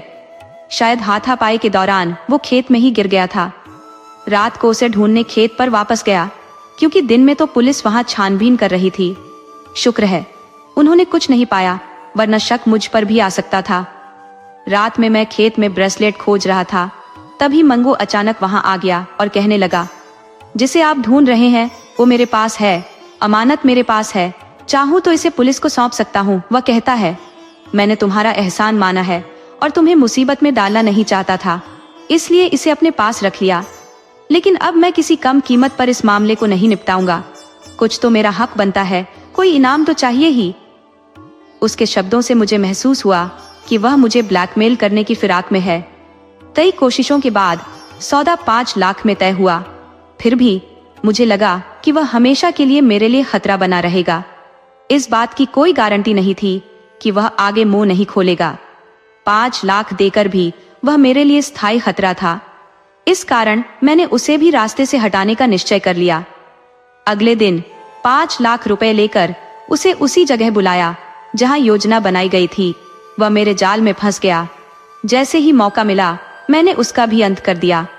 इस तरह दोनों कांटे हट गए। अब बस एक कांटा बाकी है, जिसे तुम्हें खोजकर खत्म करना है। देर हो गई तो पूरा खेल हाथ से निकल जाएगा। मकान के पिछले दरवाजे से होकर शांताबाई खेत की ओर से अंदर आती है।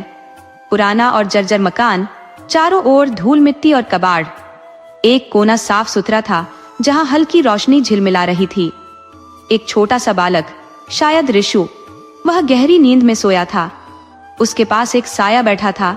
जैसे ही शांताबाई कमरे में आई, वह साया कहने लगा, बहुत देर कर दी शांता, अगर मेरे लोग यहाँ आ गए तो मुश्किल हो जाएगी। अब इसका ख्याल रखो, मुझे यहाँ से निकलना होगा। रिशु को कोई तकलीफ नहीं होनी चाहिए। दूध रखा है, अगर नींद खुले तो गर्म करके दे देना। वैसे मैंने इसे खिला पिला कर सुला दिया है, तुम्हें ज्यादा परेशान नहीं करेगा। अलमारी में खिलौने, चॉकलेट और बिस्किट भी रखे हैं, जरूरत हो तो निकाल लेना। शांताबाई बोली, जरा ध्यान से जाना, पुलिस के मुखबिर हर ओर फैले हुए हैं। किसी ने देख लिया तो बड़ा मसला खड़ा हो जाएगा, तो संभल कर निकलना। दूसरी ओर एक कमरे में मध्यम रोशनी में मनीष और महक प्रेम की गहराइयों में डूबे हुए थे, एक दूसरे की बाहों में। अचानक कुछ गिरने की आवाज आई। महक ने कहा, मनीष, कुछ गिरा है। मनीष ने कहा, शायद बिल्ली ने कुछ गिरा दिया होगा। मैं कहती हूँ मनीष, अब भी तुम उस कल की छवि को दिल से लगाए बैठे हो। कब तक उस पर अपना स्नेह न्योछावर करते रहोगे? क्या कहीं तुम उसकी मोहब्बत में दीवाने तो नहीं हो गए? या फिर उसकी धन संपदा का आकर्षण तुम्हारे मन में घर कर गया है? या फिर तुम मुझे धोखे में तो नहीं रख रहे? हर बार तुम मुझसे यही कहते हो, अब उससे दूरी बना लूंगा, पर फिर भी तुम उससे मिलने चल देते हो। इन दिनों तो तुम उस पर और भी मेहरबान नजर आ रहे हो। मनीष वही व्यक्ति है जो अपने आप को गांव का कद्दावर मानता है, वही जिसने रीशु के अपहरण के समय पुलिस को बुलाया था। मनीष कहता है, कभी कभी गधे को भी सिर पर बिठाना पड़ता है। वो मेरी सोने की मुर्गी है जो हर दिन एक सोने का अंडा देती है। उससे हमारे दोनों के खर्चे निकलते हैं। मैं खुद तो कुछ भी नहीं कमा पाता, लोगों के काम करवाकर, उनका फायदा उठाकर, और कभी किसी का तबादला करवाकर तो कभी किसी का जाली काम करवाकर कुछ रकम हासिल कर लेता हूँ। मैं कई लोगों के साथ संबंध रखता हूँ, वह कहता है, लेकिन सच मानो, अगर शादी करूंगा तो तुमसे ही। मेरे तो कई लोगों से संबंध निभाने पड़ते हैं, लेकिन सच कहूँ तो अगर कभी विवाह करूंगा तो वह केवल तुमसे ही होगा। माँ कहती हैं कि इस पर विचार करो। मुझे भी भीतर ही भीतर भय महसूस हो रहा है। तुमने यह कैसी मुसीबत को पकड़ा है? यह बेहद जोखिम भरा है, जो अगर किसी तरह सच उजागर हो गया तो सीधे सलाखों के पीछे पहुंच जाओगे। मनीष ने जवाब दिया, महक, तुम्हें चिंता करने की कोई जरूरत नहीं है। मैं कभी अवैध धंधों में हाथ नहीं डालता। मैं राजनीति का चतुर खिलाड़ी हूँ। जैसे शतरंज में राजा को मात देना आता है, वैसे ही अपनी राह साफ करने में भी कुशल हूँ। हर तैयारी मैंने पहले ही कर ली है, कोई आंच मुझ तक नहीं पहुंचेगी। राजा के जाते ही उसकी समस्त संपत्ति का स्वामी मैं बन जाऊंगा, और जो रानी है वह मेरी मुट्ठी में होगी। मैं जैसा कहूंगा वैसे ही वह नाचेगी। अगर जरा भी हद से बाहर गई तो उसे भी सख्ती से काबू कर लूंगा। मैंने कहा, मनीष, कहीं ऐसा न हो कि तुम्हारे और इस खेल में मेरी बलि चढ़ जाए।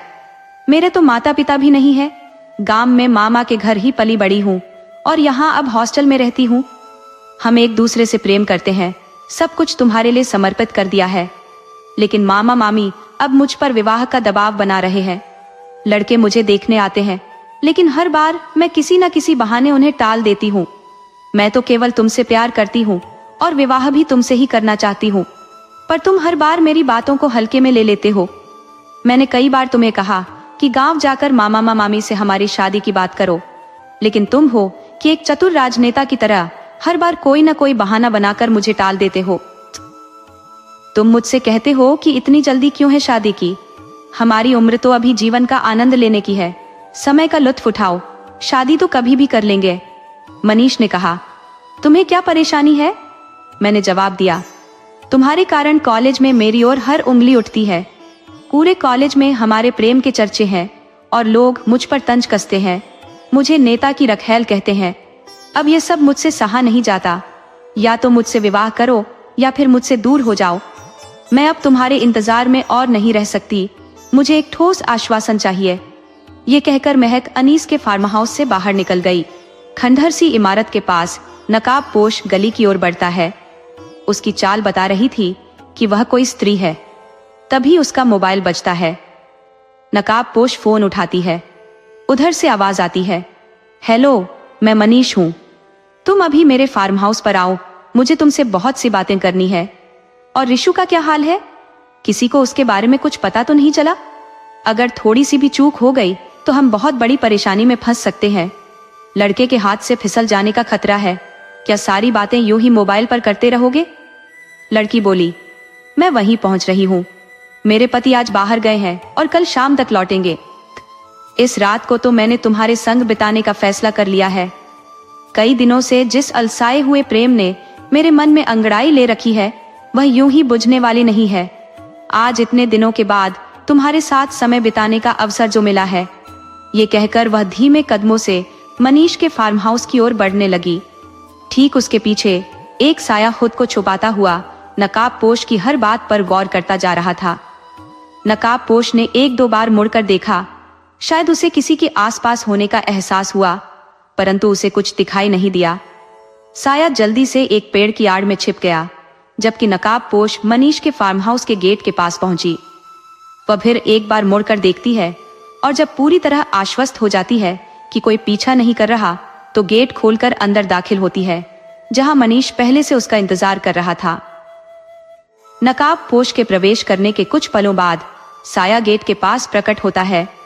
वह ठहरता है, कुछ क्षण सोचता है और फिर गेट खोलकर अंदर दाखिल हो जाता है।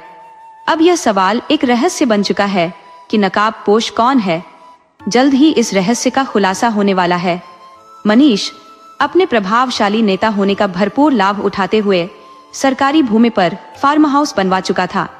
किसी नेता से बेहतर कौन जान सकता है कि लोगों को कैसे संतुष्ट रखा जाए। चालाक और धूर्त मनीष, जिसे अक्सर लोग रंगीन मिजाज इंसान कहते हैं, एक शातिर शख्स है। बड़े नेताओं अफसरों को रिझाने के लिए वह अक्सर अपने फार्म हाउस पर शराब और मौज मस्ती की महफिलें सजाता है, जिनमें शहर के प्रभावशाली लोग शामिल होते हैं। शराब और ऐशो आराम के दीवानों के लिए मनीष का फार्म हाउस किसी जन्नत से कम नहीं था। वहां दूर दूर से अफसरों और नेताओं की आवभगत होती थी, जैसे मानो उन पर किसी दैवीय आशीर्वाद का साया हो। हालांकि इंस्पेक्टर रावत जैसे कुछ ईमानदार अधिकारी मनीष की करतूतों से भली भांति परिचित थे, लेकिन ठोस सबूत की कमी के कारण उसे पकड़ने से कतराते थे। हर बार अपने मन को मसोस कर ही रह जाते और हमेशा ऐसे सबूत की तलाश में रहते जो उसे हमेशा के लिए सलाखों के पीछे कर दे। इंस्पेक्टर रावत को मनीष के खिलाफ अक्सर उगाही, ब्लैकमेलिंग और हिंसा की शिकायतें मिलती रहती थी, मगर हर बार सबूत के अभाव में वह छूट जाता। कुछ समय पहले मनीष और महक के बीच अनबन हो गई थी और उसके जाने के बाद मनीष को एक साथी की कमी खलने लगी। इस पर उसे सोने के अंडे देने वाली मुर्गी की याद आई और उसने शारदा को फोन किया। कुछ ही पल बाद उसके दरवाजे पर दस्तक हुई। मनीष ने आवाज लगाई, कौन? नकाबपोश ने जवाब दिया, मैं हूं। मनीष ने आवाज पहचानते हुए कहा, दरवाजा खुला है, अंदर आ जाओ। नकाबपोश ने दरवाजा खोला और कमरे में दाखिल हो गई। मनीष कुर्सी पर बैठा था और उसके सामने टेबल पर शराब की बोतल, 4-5 कांच के गिलास और एक प्लेट में सूखे मेवे रखे हुए थे।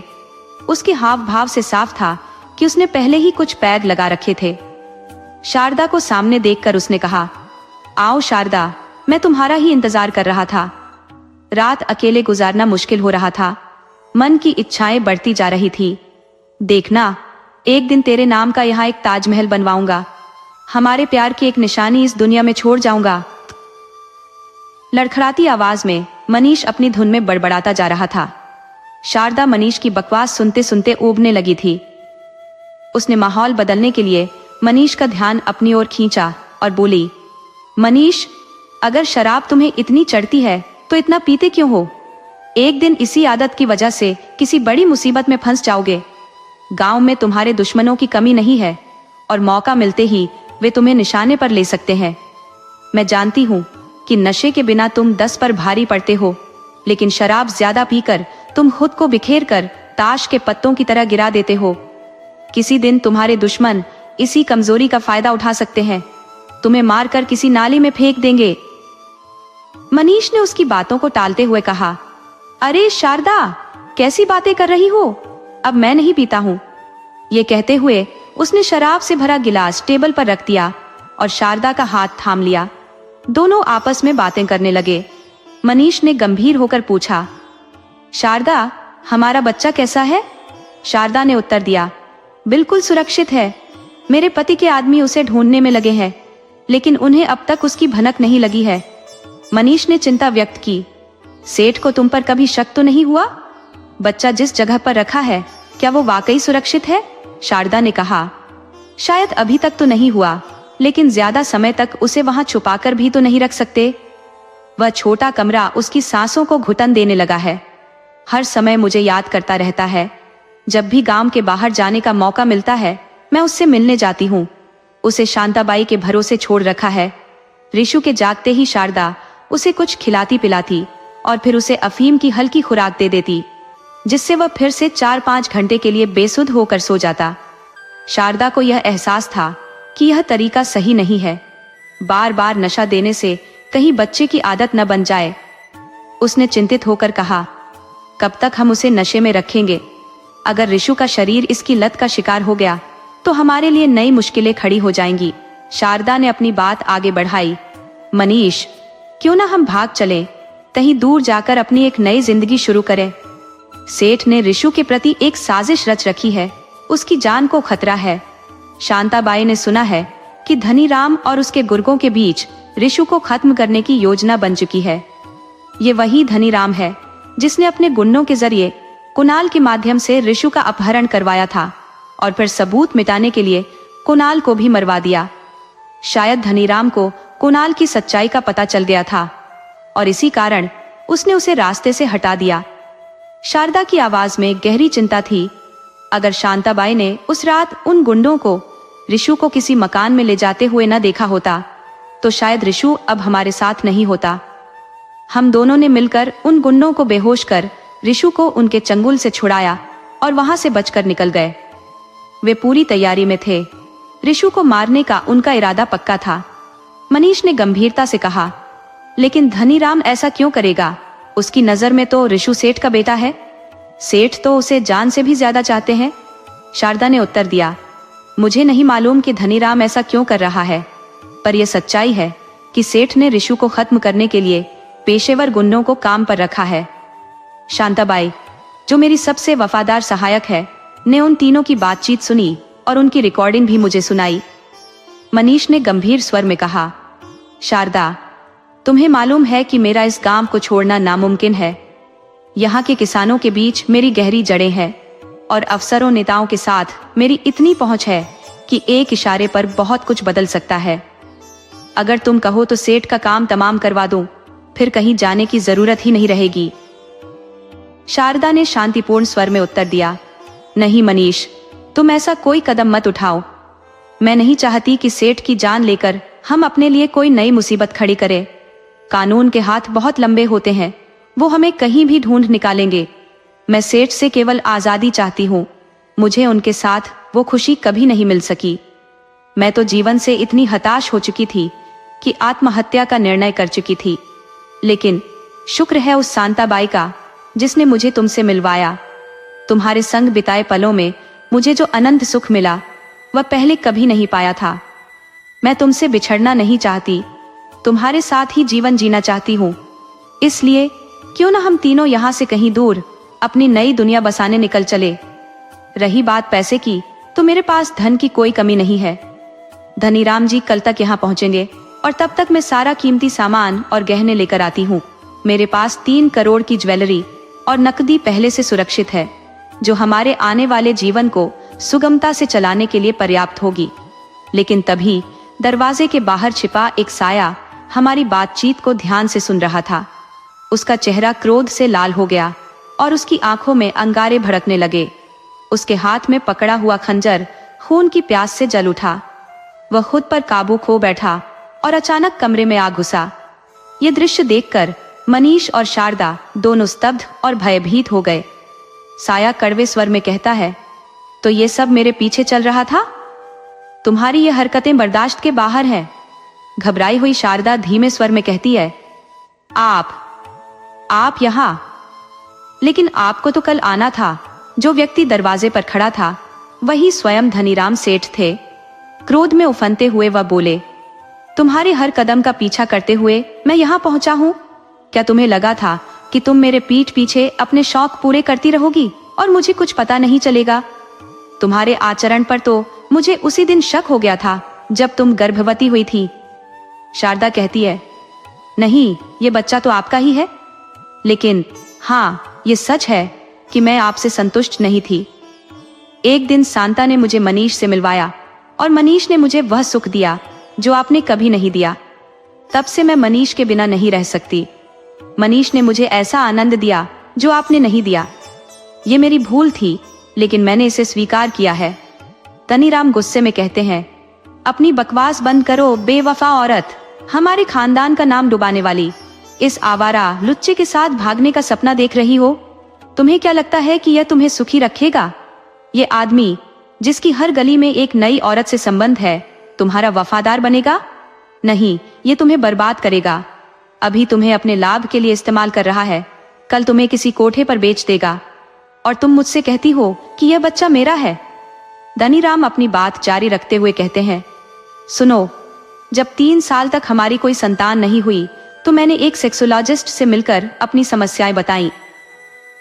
उन्होंने हर जांच की और स्पष्ट रूप से बताया कि मेरे शरीर में शुक्राणु निर्माण करने की क्षमता नहीं है। मेरे शरीर में जो टेस्टोस्टेरोन का उत्पादन होता था वह पूरी तरह से निष्क्रिय हो चुका है। इसका मतलब मैं कभी पिता नहीं बन सकता। अब बताओ, यह बच्चा मेरा कैसे हो सकता है? शारदा अपनी जगह पर ठिठकी खड़ी रह जाती है। धनीराम कहते हैं, मुझे सब पता था कि यह बच्चा मेरा नहीं है। इसी कारण से इसे रास्ते से हटाने का अवसर ढूंढ रहा था। मैंने ही इसे मरवाने की योजना बनाई थी। इसके लिए कुणाल के हाथों से काम करवाया, लेकिन तुम दोनों ने किसी तरह उस बच्चे को बचा लिया। शारदा, जो अब पूरी तरह से निःशब्द थी, कुछ कहने की हिम्मत भी नहीं जुटा पाती। हमने नहीं, शारदा ने कठोर स्वर में कहा, बल्कि शांता ने हमारे संग मिलकर तुम्हारे आदमियों को परास्त कर दिया और मेरे बच्चे को सुरक्षित निकाल लिया। शांता ने ही मुझे तुम्हारी हर चाल से अवगत कराया था। उसी क्षण मैंने जान लिया कि तुम्हारे मन में मेरे प्रति अविश्वास उपजा है। तब से मैंने सतर्कता बरती और अपने बच्चे को तुम्हारी निर्दयता से बचा लिया।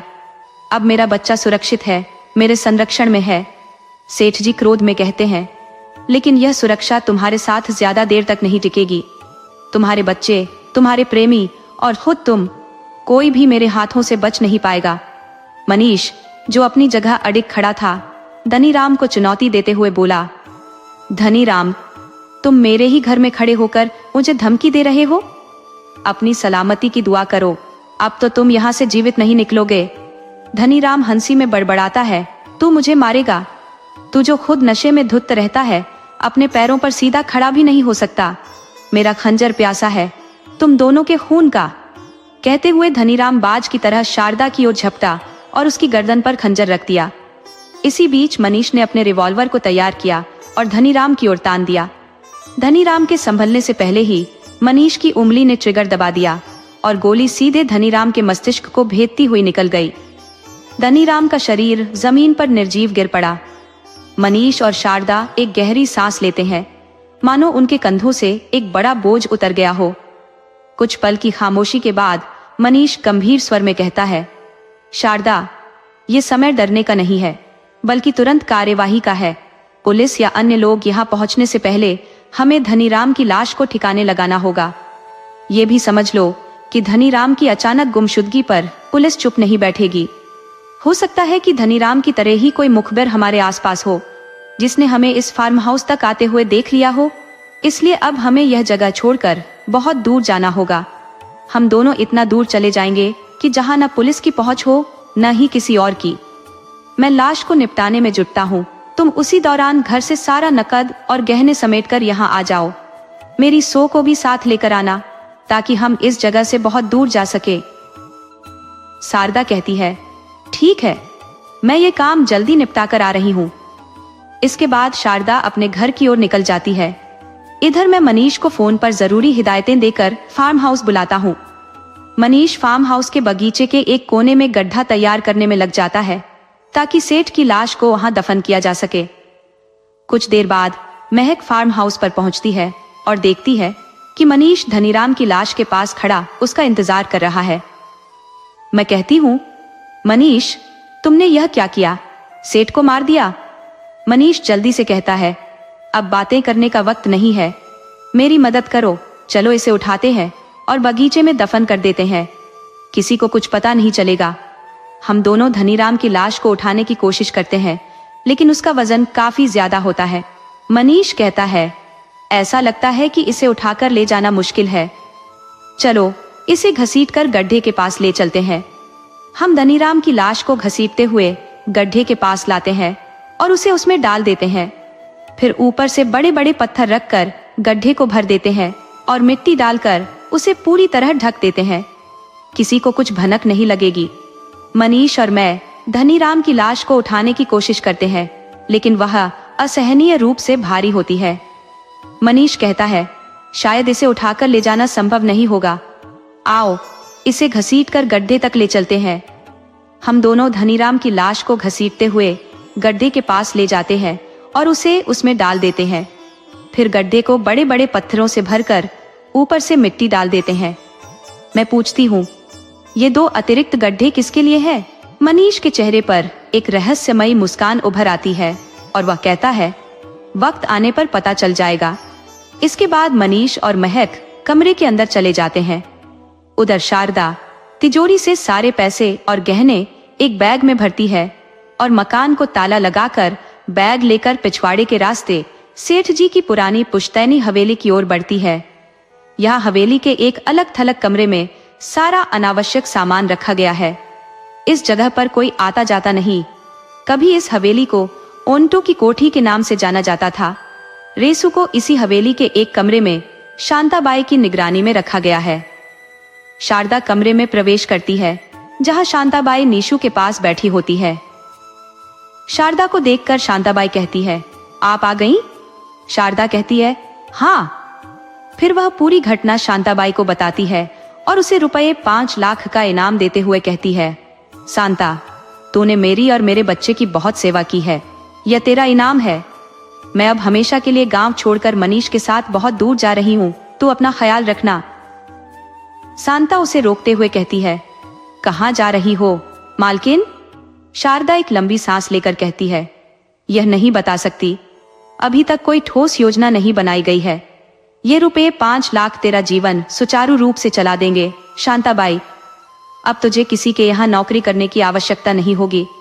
शांताबाई कहती है, ठीक है मालकिन, अपना ध्यान रखना, अगर कभी मन हो तो फोन कर लेना। शारदा को अचानक कुछ याद आता है।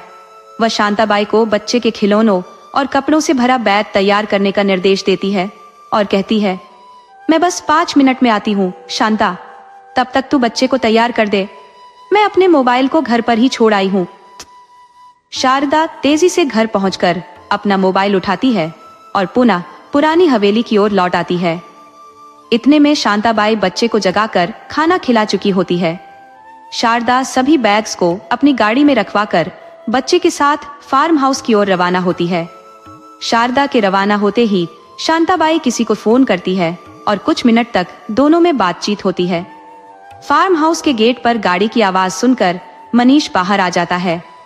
शारदा अपने बच्चे के साथ गाड़ी से उतरती है। मनीष तीनों बैग्स को अंदर ले जाता है। शारदा बच्चे को लेकर कमरे में प्रवेश करती है और सामने मैक को देखकर हतप्रभ रह जाती है। शारदा कहती है, मनीष, ये यहाँ कैसे? मनीष मुस्कुराकर कहता है, यह भी हमारे साथ ही जाएगा। शारदा गुस्से में कहती है, ये कैसे हो सकता है? तुमने तो कहा था कि अब तुम्हारा मैक से कोई लेना देना नहीं है। इसी बीच फार्म हाउस के पास पुलिस की जीपों का काफिला आ पहुंचता है और चारों ओर से फार्म हाउस को घेर लेता है। Inspector Sanjay, sub inspector Rawat और सनी अपने अपने पोजीशन संभालते हुए धीरे धीरे फार्म हाउस की ओर बढ़ने लगते हैं। इंस्पेक्टर सबको चेतावनी देते हैं, किसी के मुंह से एक भी शब्द नहीं निकलना चाहिए। मनीष ने आगे बढ़ते हुए गहरी आवाज में कहा, देखो, जिस तरह से तुम मुझे छोड़ नहीं सकती, उसी तरह मैं भी महक को छोड़ने की सोच भी नहीं सकता। शारदा ने विरोध जताते हुए जवाब दिया, ऐसा बिल्कुल नहीं हो सकता। अगर तुम महक के साथ जाना चाहते हो तो हम दोनों जाएंगे, वरना मैं पुलिस में जाकर तुम्हारे सारे भेद खोल दूंगी। मैं सेठ धनीराम की हत्या के बारे में भी बता दूंगी जो तुमने की थी, और यह भी कि तुम दोनों ने मिलकर बच्चे का अपहरण किया था। बड़ी मुश्किल से मैं उसे फार्म हाउस से बचा कर लाई हूँ। पुलिस मेरी बात पर तुमसे ज्यादा विश्वास करेगी। मनीष ने उसकी बात सुनकर ठंडे स्वर में कहा, पुलिस तक पहुंचोगी तभी ना। और फिर उसने शारदा पर रिवॉल्वर तान दी। एक गोली चली और शारदा वहीं ढेर हो गई। उसका खून फर्श पर फैल गया। दूसरी गोली से रीसू की जिंदगी का भी अंत हो गया। मनीष ने अपने ही हाथों से अपने अपनों का अंत कर दिया। एक निर्दोष की नृशंस हत्या कर दी गई, जिसे सहारा देने वाला कोई नहीं था। अंदर से गोली की गूंज सुनते ही पुलिस ने हरकत में आते हुए फुर्ती से प्रतिक्रिया दी। सब अधिकारी कमरे की ओर तेजी से दौड़े और उनके कदमों की आहट से मनीष और मैक चौकस हो गए। दोनों कमरे से निकलकर अपनी कार की ओर भागने लगे। सब इंस्पेक्टर संजय ने ललकारते हुए कहा, मनीष, पुलिस ने तुम्हें चारों ओर से घेर लिया है। अब भागने का कोई रास्ता नहीं बचा। समझदारी इसी में है कि खुद को पुलिस के हवाले कर दो। मनीष ने अपने रिवॉल्वर का रुख सब इंस्पेक्टर संजय की ओर मोड़ते हुए बोला, इंस्पेक्टर संजय, मनीष कोई बच्चा नहीं है कि यूं तुम्हारे जाल में फंस जाएगा। मेरे रास्ते से हट जाओ, वरना यहीं पर अंजाम भुगतोगे। संजय ने संयम रखते हुए उत्तर दिया, मनीष, तुम किस भ्रम में जी रहे हो? पुलिस ने चारों ओर से घेराबंदी कर रखी है। तुम्हारी एक गोली चलेगी तो हमारी बंदूकों से बरसात होगी। सोच लो, उनके सामने तुम एक क्षण भी टिक नहीं पाओगे। मनीष ने दृढ़ता से कहा, मेरे रहते यह संभव नहीं है। इतना कहते ही मनीष ने संजय पर गोली दाग दी, लेकिन संजय बाल बाल बच गया। इसके तुरंत बाद पुलिस की रिवॉल्वरें गरज उठी और जवाबी हमले में मनीष और मैक की छाती को चीरते हुए गोलियां उनके दिलों में उतर गई। पीछे खड़े पुलिस कर्मियों की गोलीबारी ने मनीष और मैक को छलनी कर डाला। सब इंस्पेक्टर संजय ने वायरलेस पर इंस्पेक्टर रावत को सूचना दी कि ऑपरेशन सफलतापूर्वक संपन्न हो गया है। इंस्पेक्टर रावत ने उन्हें सराहना के शब्द कहे। सेठ धनीराम की लाश को अपराध स्थल से बाहर निकालकर सभी शवों को पोस्टमार्टम के लिए भेजा गया। कुछ दिन बाद सब इंस्पेक्टर संजय शांताबाई के घर पहुंचता है। शांताबाई अपनी तीखी मुस्कान के साथ उनका स्वागत करती है और एक बैग उनके हाथ में सौंप देती है। वह कहती है, वादे के अनुसार ये सब पूरा किया गया है। सब इंस्पेक्टर संजय बैग लेकर धीमे कदमों से अपने घर की ओर लौटने लगता है।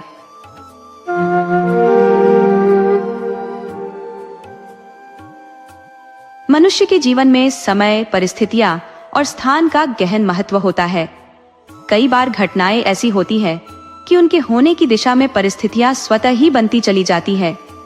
कलयुग में एकमात्र चक्रवर्ती सम्राट हुए हैं और वे थे राजा विक्रमादित्य। उनके नाम से भारत में विक्रम संवत का शुभारंभ हुआ।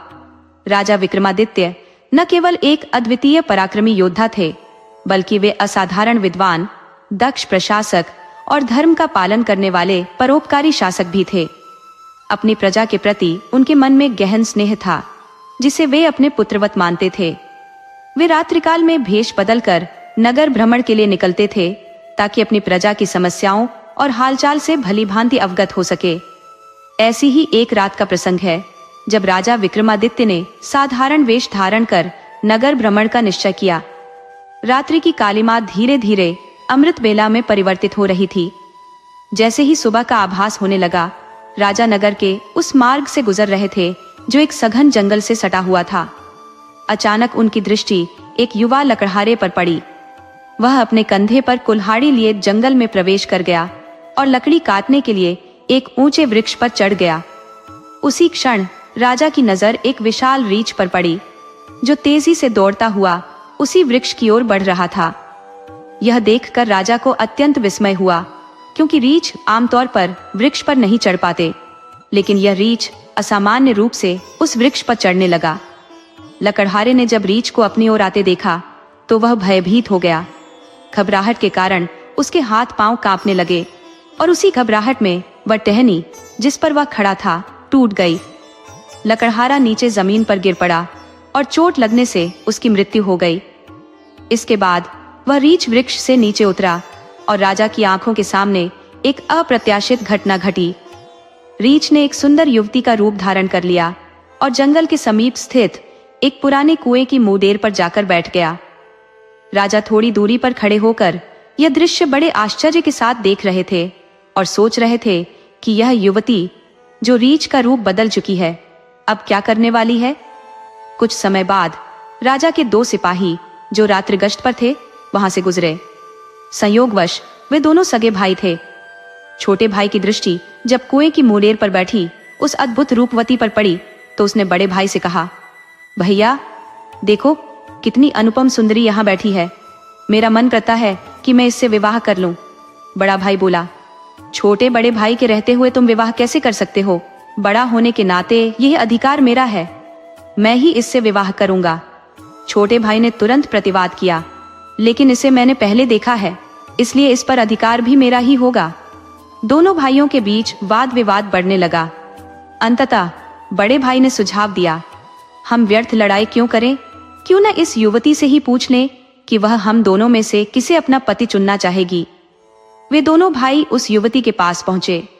बड़े भाई ने उससे प्रश्न किया, हे सुंदरी, तुम कौन हो और यहाँ इस निर्जन स्थान पर क्या कर रही हो? युवती ने उत्तर दिया, मैं पास के गांव की निवासी हूँ और अपने भावी पति की तलाश में निकली हूँ। यह सुनकर छोटे भाई ने कहा, यदि तुम्हारा पति नहीं है तो हम दोनों तुम्हारी सहायता कर सकते हैं। युवती मुस्कुराते हुए बोली, मैं अभी अविवाहित हूँ और एक योग्य वर की खोज में हूँ। यदि तुम दोनों में से कोई मेरी शर्त पूरी कर सके तो मैं उसी से विवाह करूंगी। दोनों भाइयों ने एक साथ पूछा, क्या है तुम्हारी शर्त? युवती ने गंभीरता से कहा, तुम दोनों में से जो अपनी बहादुरी और श्रेष्ठता साबित करेगा मैं उसी से विवाह करूंगी। युवती की बात सुनते ही दोनों भाइयों के भीतर एक दूसरे से श्रेष्ठ सिद्ध करने की होड़ मच गई। उन्होंने अपनी तलवारें खींच ली और एक दूसरे से लड़ने लगे। युद्ध करते करते वे इतने आक्रामक हो गए कि अंततः दोनों ने एक दूसरे पर प्रहार कर दिया, जिससे उनके प्राण पखेरु उड़ गए। युवती ने यह दृश्य देखकर जोर से अट्टहास किया और धीरे धीरे जंगल की ओर चल पड़ी। राजा विक्रमादित्य जो यह सब देख रहे थे सोचने लगे, यह छलावा जो रीछ से युवती बनी अब किस ओर बढ़ रही है। राजा ने थोड़ी दूरी रखते हुए उसका पीछा करना शुरू कर दिया। इस विचित्र घटना ने राजा को इतना अचंभित कर दिया था कि वे अपनी सुध बुद्ध खो बैठे। इस बीच सूर्यदेव का प्रकाश पूर्ण रूप से फैल चुका था, लेकिन राजा विक्रमादित्य का मन अभी भी उस रहस्यमय घटना में उलझा हुआ था। राजा विक्रमादित्य अपनी भूख प्यास और राजा काज सब कुछ भूल चुके थे। उनका ध्यान केवल उस रहस्यमय स्त्री की गुत्थी सुलझाने में लगा हुआ था। वह सावधानी पूर्वक पर्याप्त दूरी बनाकर उस स्त्री का पीछा कर रहे थे। लगभग 200 कदम आगे बढ़ने के बाद राजा ने जो दृश्य देखा वह उनकी कल्पना से परे था। उनकी आंखों के सामने वह सुंदर स्त्री अचानक अपना रूप बदलकर एक भयावह विषैले नाग में परिवर्तित हो गई। वह नाग अत्यंत तीव्र गति से रेंगते हुए आगे बढ़ा। थोड़ी दूर जाने पर एक नदी प्रवाहित हो रही थी। वह नाग नदी किनारे जाकर क्षण भर के लिए रुका, फिर राजा की आंखों के सामने ही नदी में कूद पड़ा। नदी के मध्य में एक नाव थी जिसमें लगभग 25 लोग सवार थे। वह जहरीला नाग सीधा उस नाव की ओर बढ़ने लगा। राजा विक्रमादित्य किनारे पर खड़े यह सब देख रहे थे।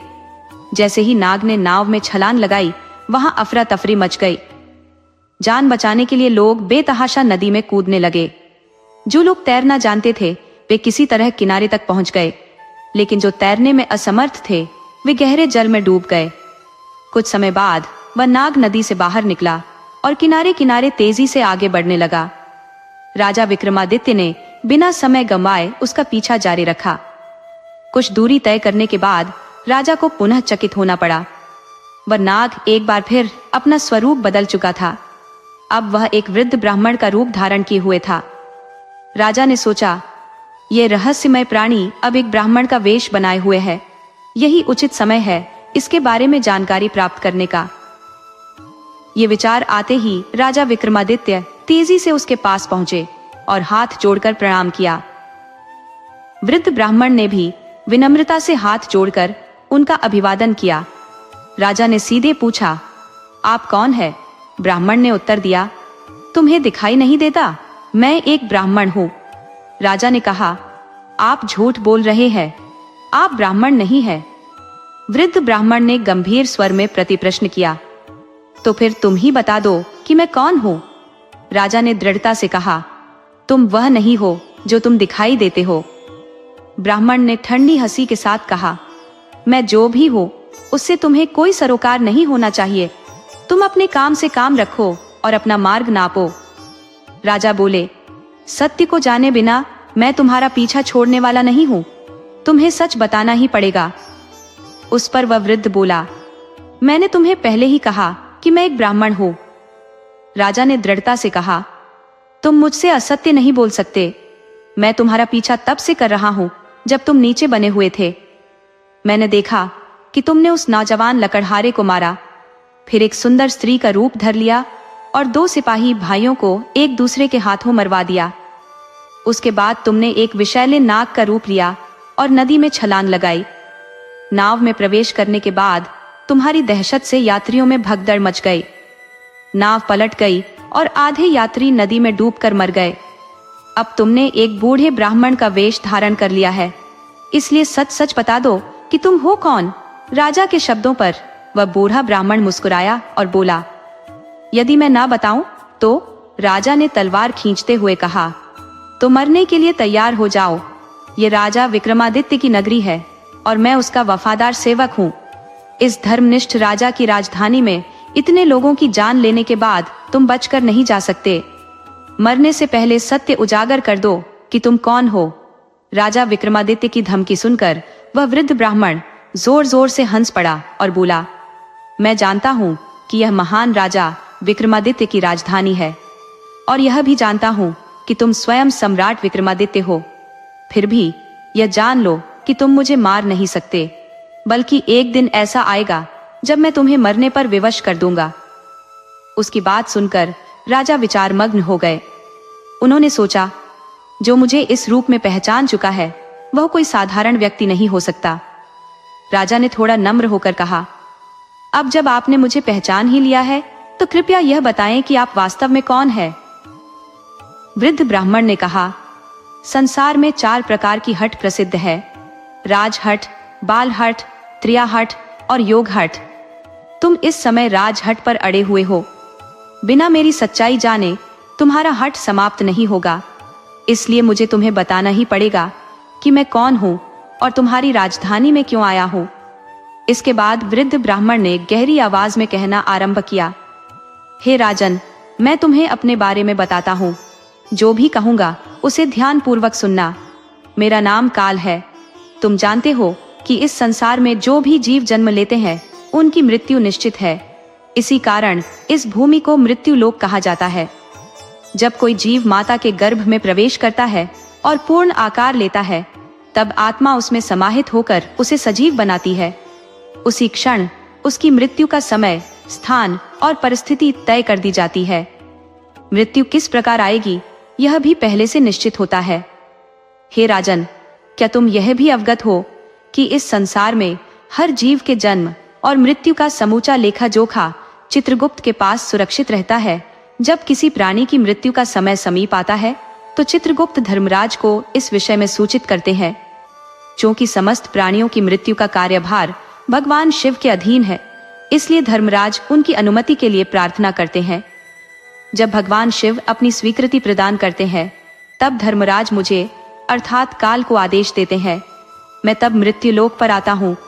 मुझे यह भली भांति ज्ञात होता है कि किस जीव की मृत्यु किस समय, किस स्थान पर और किन परिस्थितियों में होनी है। मैं उस समय और स्थान पर उपस्थित होता हूँ और उस जीव को उसकी पूर्व निर्धारित मृत्यु तक पहुँचाता हूँ। यह प्रक्रिया उस प्राणी की नियति के अनुसार होती है। मैं केवल वह परिस्थितियां उत्पन्न करता हूँ जो उसकी मृत्यु के लिए आवश्यक होती है। राजा विक्रमादित्य ने कहा, यह तो झूठ है। मैंने अपनी आंखों से देखा कि उस लकड़हारे की मृत्यु के पीछे तुम ही जिम्मेदार थे। इस पर वह वृद्ध ब्राह्मण बोला, राजन, तुम्हारी बात सत्य प्रतीत हो सकती है, किंतु गहराई से समझो। लोग यही मानते हैं कि लकड़हारे की मृत्यु वृक्ष से गिरने और टहनी टूटने के कारण हुई, लेकिन वह तो उसकी नियति थी। मुझे धर्मराज का आदेश था और मुझे केवल उन परिस्थितियों को साकार करना था। यदि तुम सोचो कि असली रीछ ऐसा कार्य कर सकता है तो यह भ्रम है। असली रीछ कभी वृक्ष पर चढ़ने में सक्षम नहीं होता, परंतु मैं काल हूं और मेरे लिए कुछ भी असंभव नहीं। जहां तक उन सिपाही भाइयों की बात है, ब्राह्मण ने आगे कहा, उनकी मृत्यु भी एक दूसरे के हाथों लिखी हुई थी। मुझे उनके लिए एक सुंदर स्त्री का रूप धारण करना पड़ा, और जो यात्री नदी में डूबकर मरे, उनकी मृत्यु जल में लिखी गई थी। इसके लिए मुझे जहरीले नाग का रूप लेना पड़ा। हे राजन, अब तुम्हें यह समझ आ गया होगा कि मैं कौन हूं और तुम्हारी नगरी में क्यों आया था। साथ ही ये भी समझ गए होंगे कि समय, स्थान और परिस्थितियां संसार के जीवों के जीवन और मृत्यु में कितनी महत्वपूर्ण भूमिका निभाती हैं। राजा विक्रमादित्य ने यह सब सुनकर गहन विचार किया। बूढ़े ब्राह्मण के रूप में प्रकट हुए काल की बातों को राजा विक्रमादित्य ने अत्यंत ध्यानपूर्वक सुना और गहरी विचारधारा में लीन हो गए। कालदेव ने कहा, हे राजन, अब मुझे प्रस्थान करना होगा। इस पर राजा विक्रमादित्य ने कहा, हे कालदेव, आपने मुझे अमूल्य ज्ञान प्रदान किया है, जिसके लिए मैं आपका हृदय से आभार व्यक्त करता हूँ। लेकिन कृपया जाते जाते मेरे एक अंतिम प्रश्न का उत्तर देकर मेरी जिज्ञासा शांत करें। कालदेव ने तत्क्षण उत्तर दिया, पूछो राजन, परंतु शीघ्र पूछो, मेरे पास अधिक समय नहीं है। राजा विक्रमादित्य ने निवेदन किया, हे कालदेव, कृपा करके मुझे यह बताइए कि मेरी मृत्यु किस स्थान पर और किस प्रकार से होगी। कालदेव मुस्कुराते हुए बोले, हे राजन, मैं तुम्हें यह बता सकता हूँ कि तुम्हारी मृत्यु किस स्थान और परिस्थिति में होगी, परंतु यह नहीं बता सकता कि यह घटना कब घटित होगी। राजा ने जिज्ञासावश पूछा, कालदेव, मृत्यु का समय बताने में आपको क्या आपत्ति है। इस पर कालदेव गंभीर स्वर में बोले, हे राजन, यदि मैंने तुम्हें मृत्यु का समय अब भी बता दिया तो तुम तत्काल ही चिंता के दलदल में फंस जाओगे, और तुम यह तो जानते ही हो कि चिंता किसी चिता से कम नहीं होती। अभी तुम्हें अपने शासनकाल में अनेक कल्याणकारी कार्य करने हैं, जिनसे प्रजा का जीवन समृद्ध हो सके। राजा विक्रमादित्य ने आग्रह पूर्वक कहा, ठीक है, समय न सही, परंतु यह तो बताइए कि मेरी मृत्यु कहाँ और कैसे होगी। कालदेव ने रहस्यमय स्वर में उत्तर दिया, हे राजन, तुम्हारी मृत्यु तुम्हारे ही महल की सीढ़ियों पर पैर फिसलने से होगी। इतना कहकर वह बूढ़ा ब्राह्मण रूपी काल तुरंत एक दिशा की ओर बढ़ा और कुछ ही पलों में दृष्टि से ओझल हो गया। उसी समय सूर्यदेव अस्त हो चुके थे और चारों ओर घना अंधकार छा गया था। राजा विक्रमादित्य, जो शारीरिक और मानसिक रूप से थक चुके थे, गहरे विचारों में डूबे अपने महल की ओर प्रस्थान करने लगे। उनके मन में कालदेव के वचनों की प्रतिध्वनि गूंज रही थी। समय बीता और जो कहा गया था वह सत्य सिद्ध हुआ। राजा विक्रमादित्य की मृत्यु महल की सीढ़ियों पर फिसलने से हुई। इस ऐतिहासिक घटना की पुष्टि इतिहासकारों ने भी की है।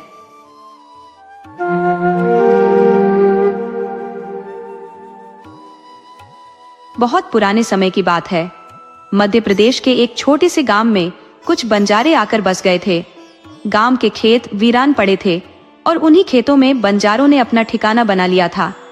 बंजारों के कबीले का मुखिया तंत्र मंत्र में दक्ष था और अक्सर टोने टोटके और मंत्र सिद्धि के कार्यों में लीन रहता था। गांव में किसी को भी बंजारों के वास्तविक उद्देश्य का अंदाजा नहीं था। मुखिया अपने साथियों के साथ एकजुट रहता था और कुछ खास लोग ही उसके अनुष्ठानों में भाग लेते थे।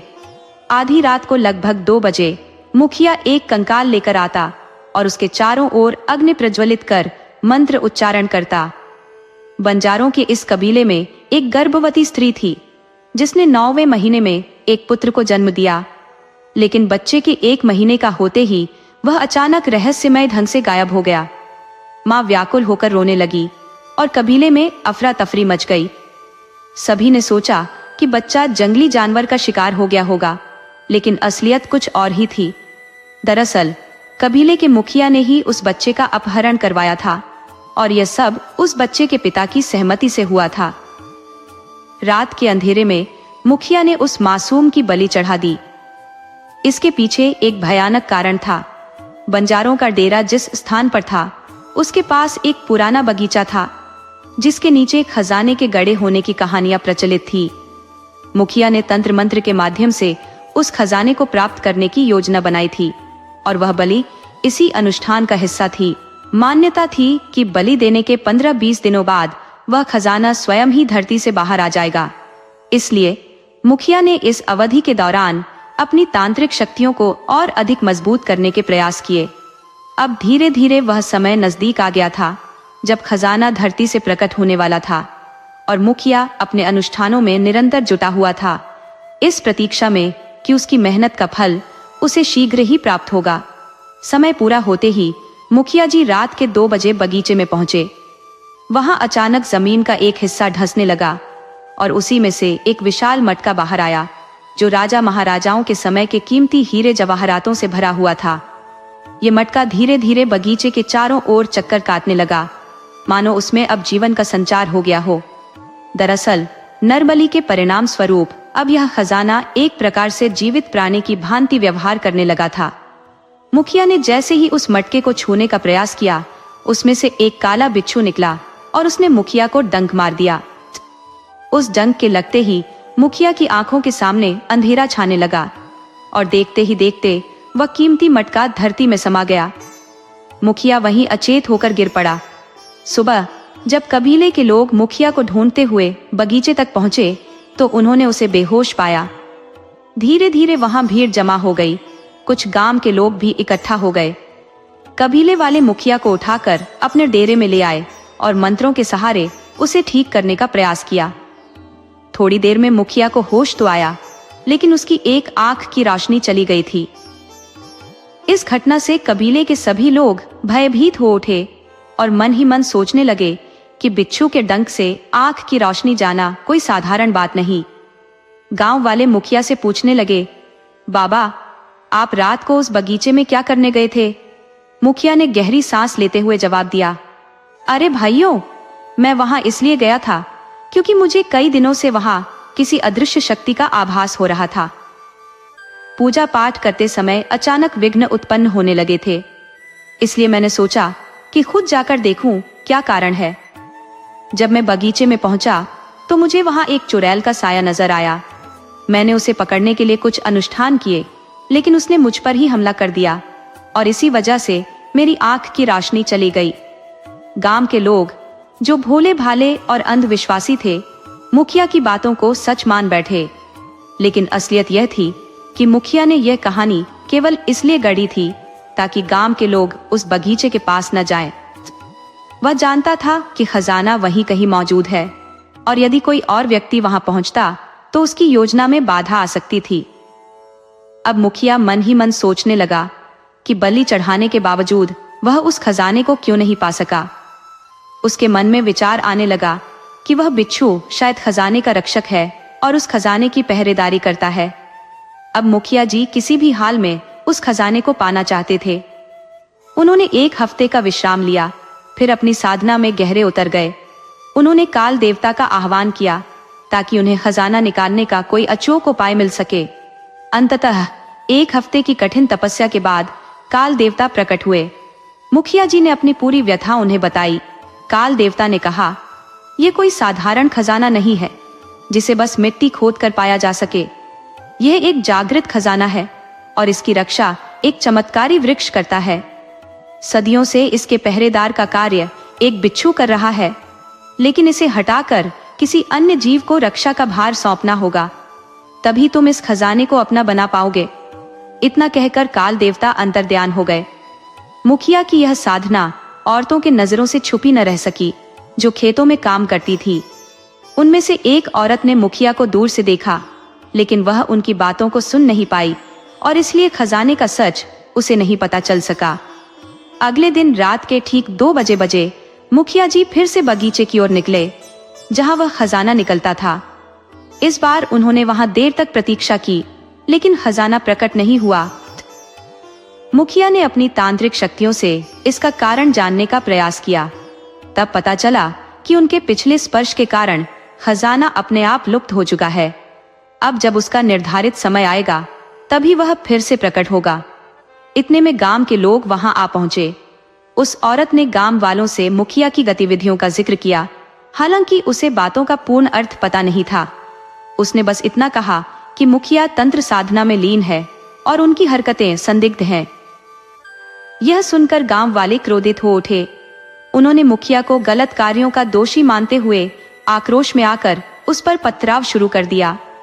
जब उन्होंने उस मुखिया पर पत्थरों की बारिश की तो इसके परिणाम स्वरूप उसकी मृत्यु हो गई। उसके साथ रहने वाले बंजारे भी भयभीत होकर गांव छोड़कर भाग निकले। अब कबीले के सारे लोग गांव से दूर जाकर बसने लगे। दूसरे गांव में कबीले के आपसी सहयोग से लाखन को नया मुखिया नियुक्त किया गया।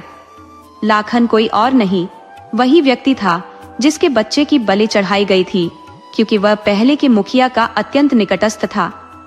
धीरे धीरे समय बीतता गया और मुखिया की मृत्यु को 6 महीने हो गए। एक रात लाखन ने एक विचित्र सपना देखा और वह हड़बड़ाकर जाग उठा। उसकी घबराहट बेवजह नहीं थी। उसके सपने में वही मृत मुखिया दिखाई दिया था, जो अत्यंत भयावह रूप में प्रकट होता था। लाखन को लगा कि यह कोई परिचित आत्मा हो सकती है। वह उठकर पानी पीता और पुनः सोने का प्रयास करता, परंतु अगली रात भी वही स्वप्न उसे परेशान करने लगा। इस बार मुखिया ने स्वप्न में स्पष्ट कहा, मेरी अकाल मृत्यु हुई है लाखन। इसका कारण है यह गांव। इस पूरे गांव को विनाश कर दे, अन्यथा मैं इस कबीले को और तेरे परिवार को समाप्त कर दूंगा। लाखन घबराकर जाग गया। उसे मुखिया का चेहरा स्पष्ट दिखाई देने लगा, जो कहने लगा, क्या तुझे मेरी आत्मा का संताप समझ नहीं आता? मैं बदले की और उस खजाने की भूखी हूँ जो मेरी अधूरी इच्छा रह गई थी। मेरा शरीर मृत है पर आत्मा जीवित है। लाखन ने प्रतिकार किया, परंतु मुखिया जी, ये सब मैं नहीं कर सकता। मुझे कोई विद्या का ज्ञान नहीं है। मुखिया ने कहा, मुझे यह पता है लाखन, इसीलिए तो मैं तेरे पास आया हूँ। मुझे एक मृत शरीर चाहिए जिसमें मैं पुनः जीवित हो सकूं। लाखन अवाक रह गया। मुखिया जी, आप क्या कह रहे हैं? उसने कहा। मुखिया ने ठंडे स्वर में उत्तर दिया, जो कहा जा रहा है वही कर। तभी लाखन के होंठों से रक्त बहने लगा। मुखिया की दृष्टि उसे छू रही थी और इसके बाद वह गायब हो गया। अब लाखन समझ चुका था कि मुखिया की आत्मा को उसके अधूरे खजाने की चाह अब भी सताती है। वह कोई साधारण तांत्रिक नहीं था, बल्कि कुलकाल देवता को प्रसन्न कर चुका था। मृत्यु के बाद वह एक शक्तिशाली आत्मा बन चुका था। ऐसा राक्षसी ब्रह्म राक्षस जिसे साधारण आत्मा से कहीं अधिक शक्ति प्राप्त थी। लाखन की स्थिति दुविधापूर्ण थी। अगर वह मुखिया की बात मान लेता तो कुछ हिस्सा खजाने का उसे भी मिल सकता था, जिससे उसकी पत्नी, बच्चे और कबीले वाले सुखपूर्वक जीवन जी सकते। लेकिन यदि वह इनकार करता तो पूरे कबीले के लिए घातक सिद्ध होता। अंततः लाखन ने साधना प्रारंभ की। उसने श्मशान से एक घड़ी हुई लाश उठाई और मुखिया की आत्मा के निर्देशानुसार कार्य करता रहा। 3 दिन पश्चात उस लाश से दुर्गंध आने लगी।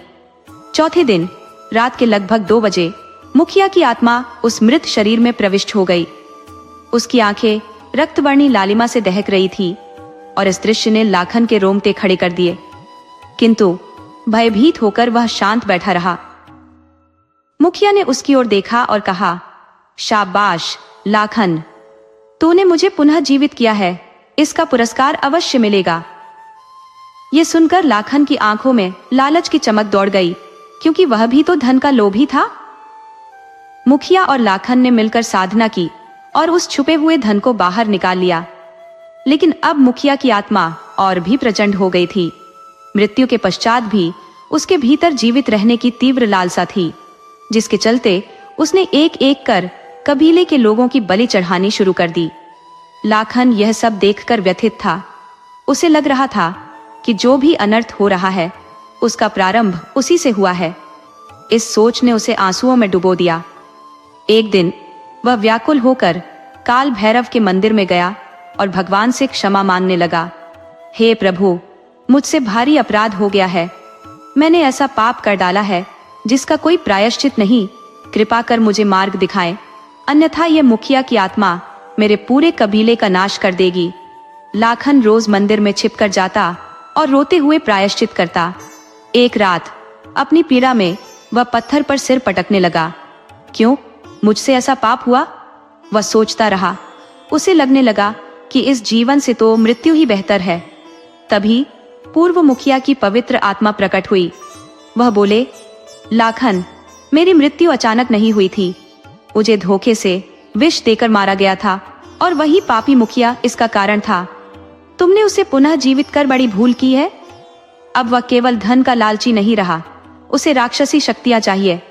लाखन ने कसम खाई, मुखिया जी, मैं उसे मार दूंगा। परंतु पूर्व मुखिया की आत्मा ने कहा, लाखन, उसे कितनी बार मारोगे? वह पहले से ही मरा हुआ है, उसे समाप्त करना इतना सरल नहीं है। उसने अपनी शक्ति तुम्हारे दाहिने हाथ में कैद कर रखी है। जब तुमने तंत्र के माध्यम से उसे जागृत किया था, लाखन के हाथों में उस दुष्ट आत्मा ने अपनी जान कैद कर दी थी। व्याकुल होकर लाखन ने कहा, अब मैं क्या करूं मुखिया जी? आप मेरे गुरु समान हैं, कृपा कर कोई मार्ग सुझाएं। इस पर प्रथम मुखिया ने कहा, लाखन, तुम महाकाली की साधना करो, उन्हें आमंत्रित करो कि वे तुम्हारे भीतर प्रवेश कर उस पापी का संहार करें। जब वे तुम्हारे शरीर को छुएंगी, उनके शस्त्र तुम्हारे हाथ में आ जाएंगे।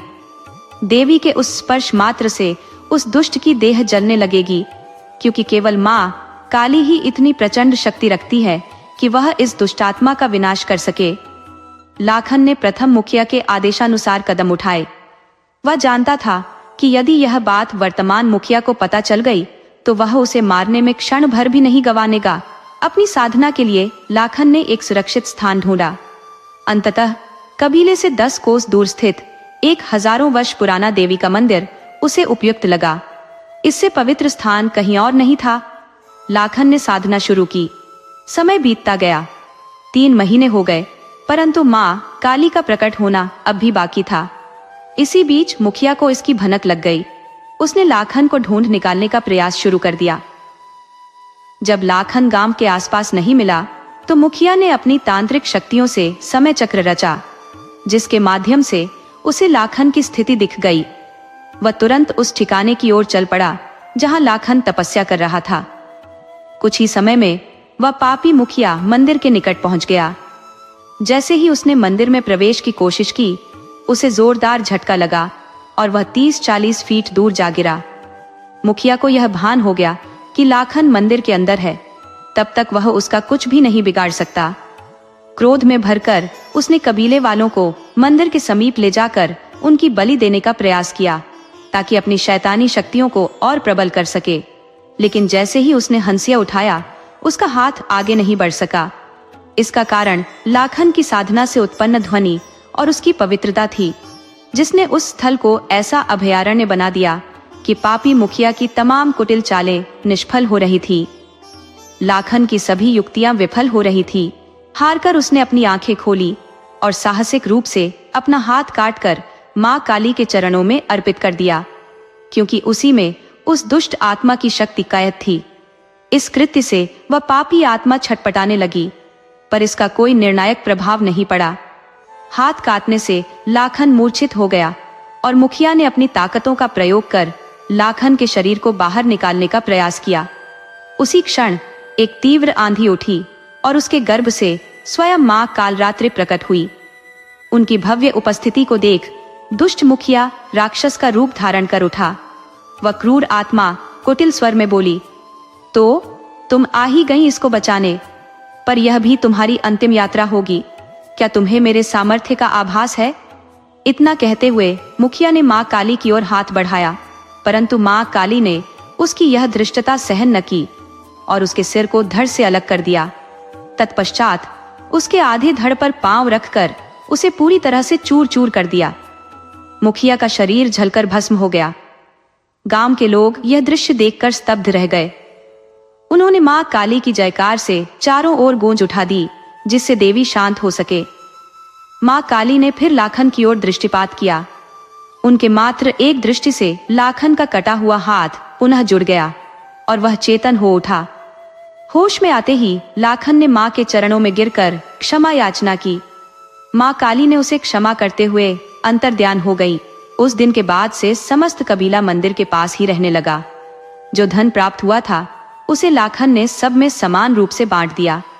सभी खुश और संतुष्ट थे। ये कथा इस बात का साक्षात प्रमाण थी कि लालच मनुष्य को किस हद तक गिरा सकता है। पहले मुखिया ने अपने गुरु को जहर देकर छल से मारा, फिर स्वयं मुखिया बन गया और अंततः लोभ ने उसे राक्षस बना दिया। वास्तव में लोभी और कुटिल प्रवृत्ति के व्यक्ति की मुक्ति मरने के बाद भी सहज नहीं होती, क्योंकि उनकी आत्मा शैतान में परिवर्तित हो जाती है।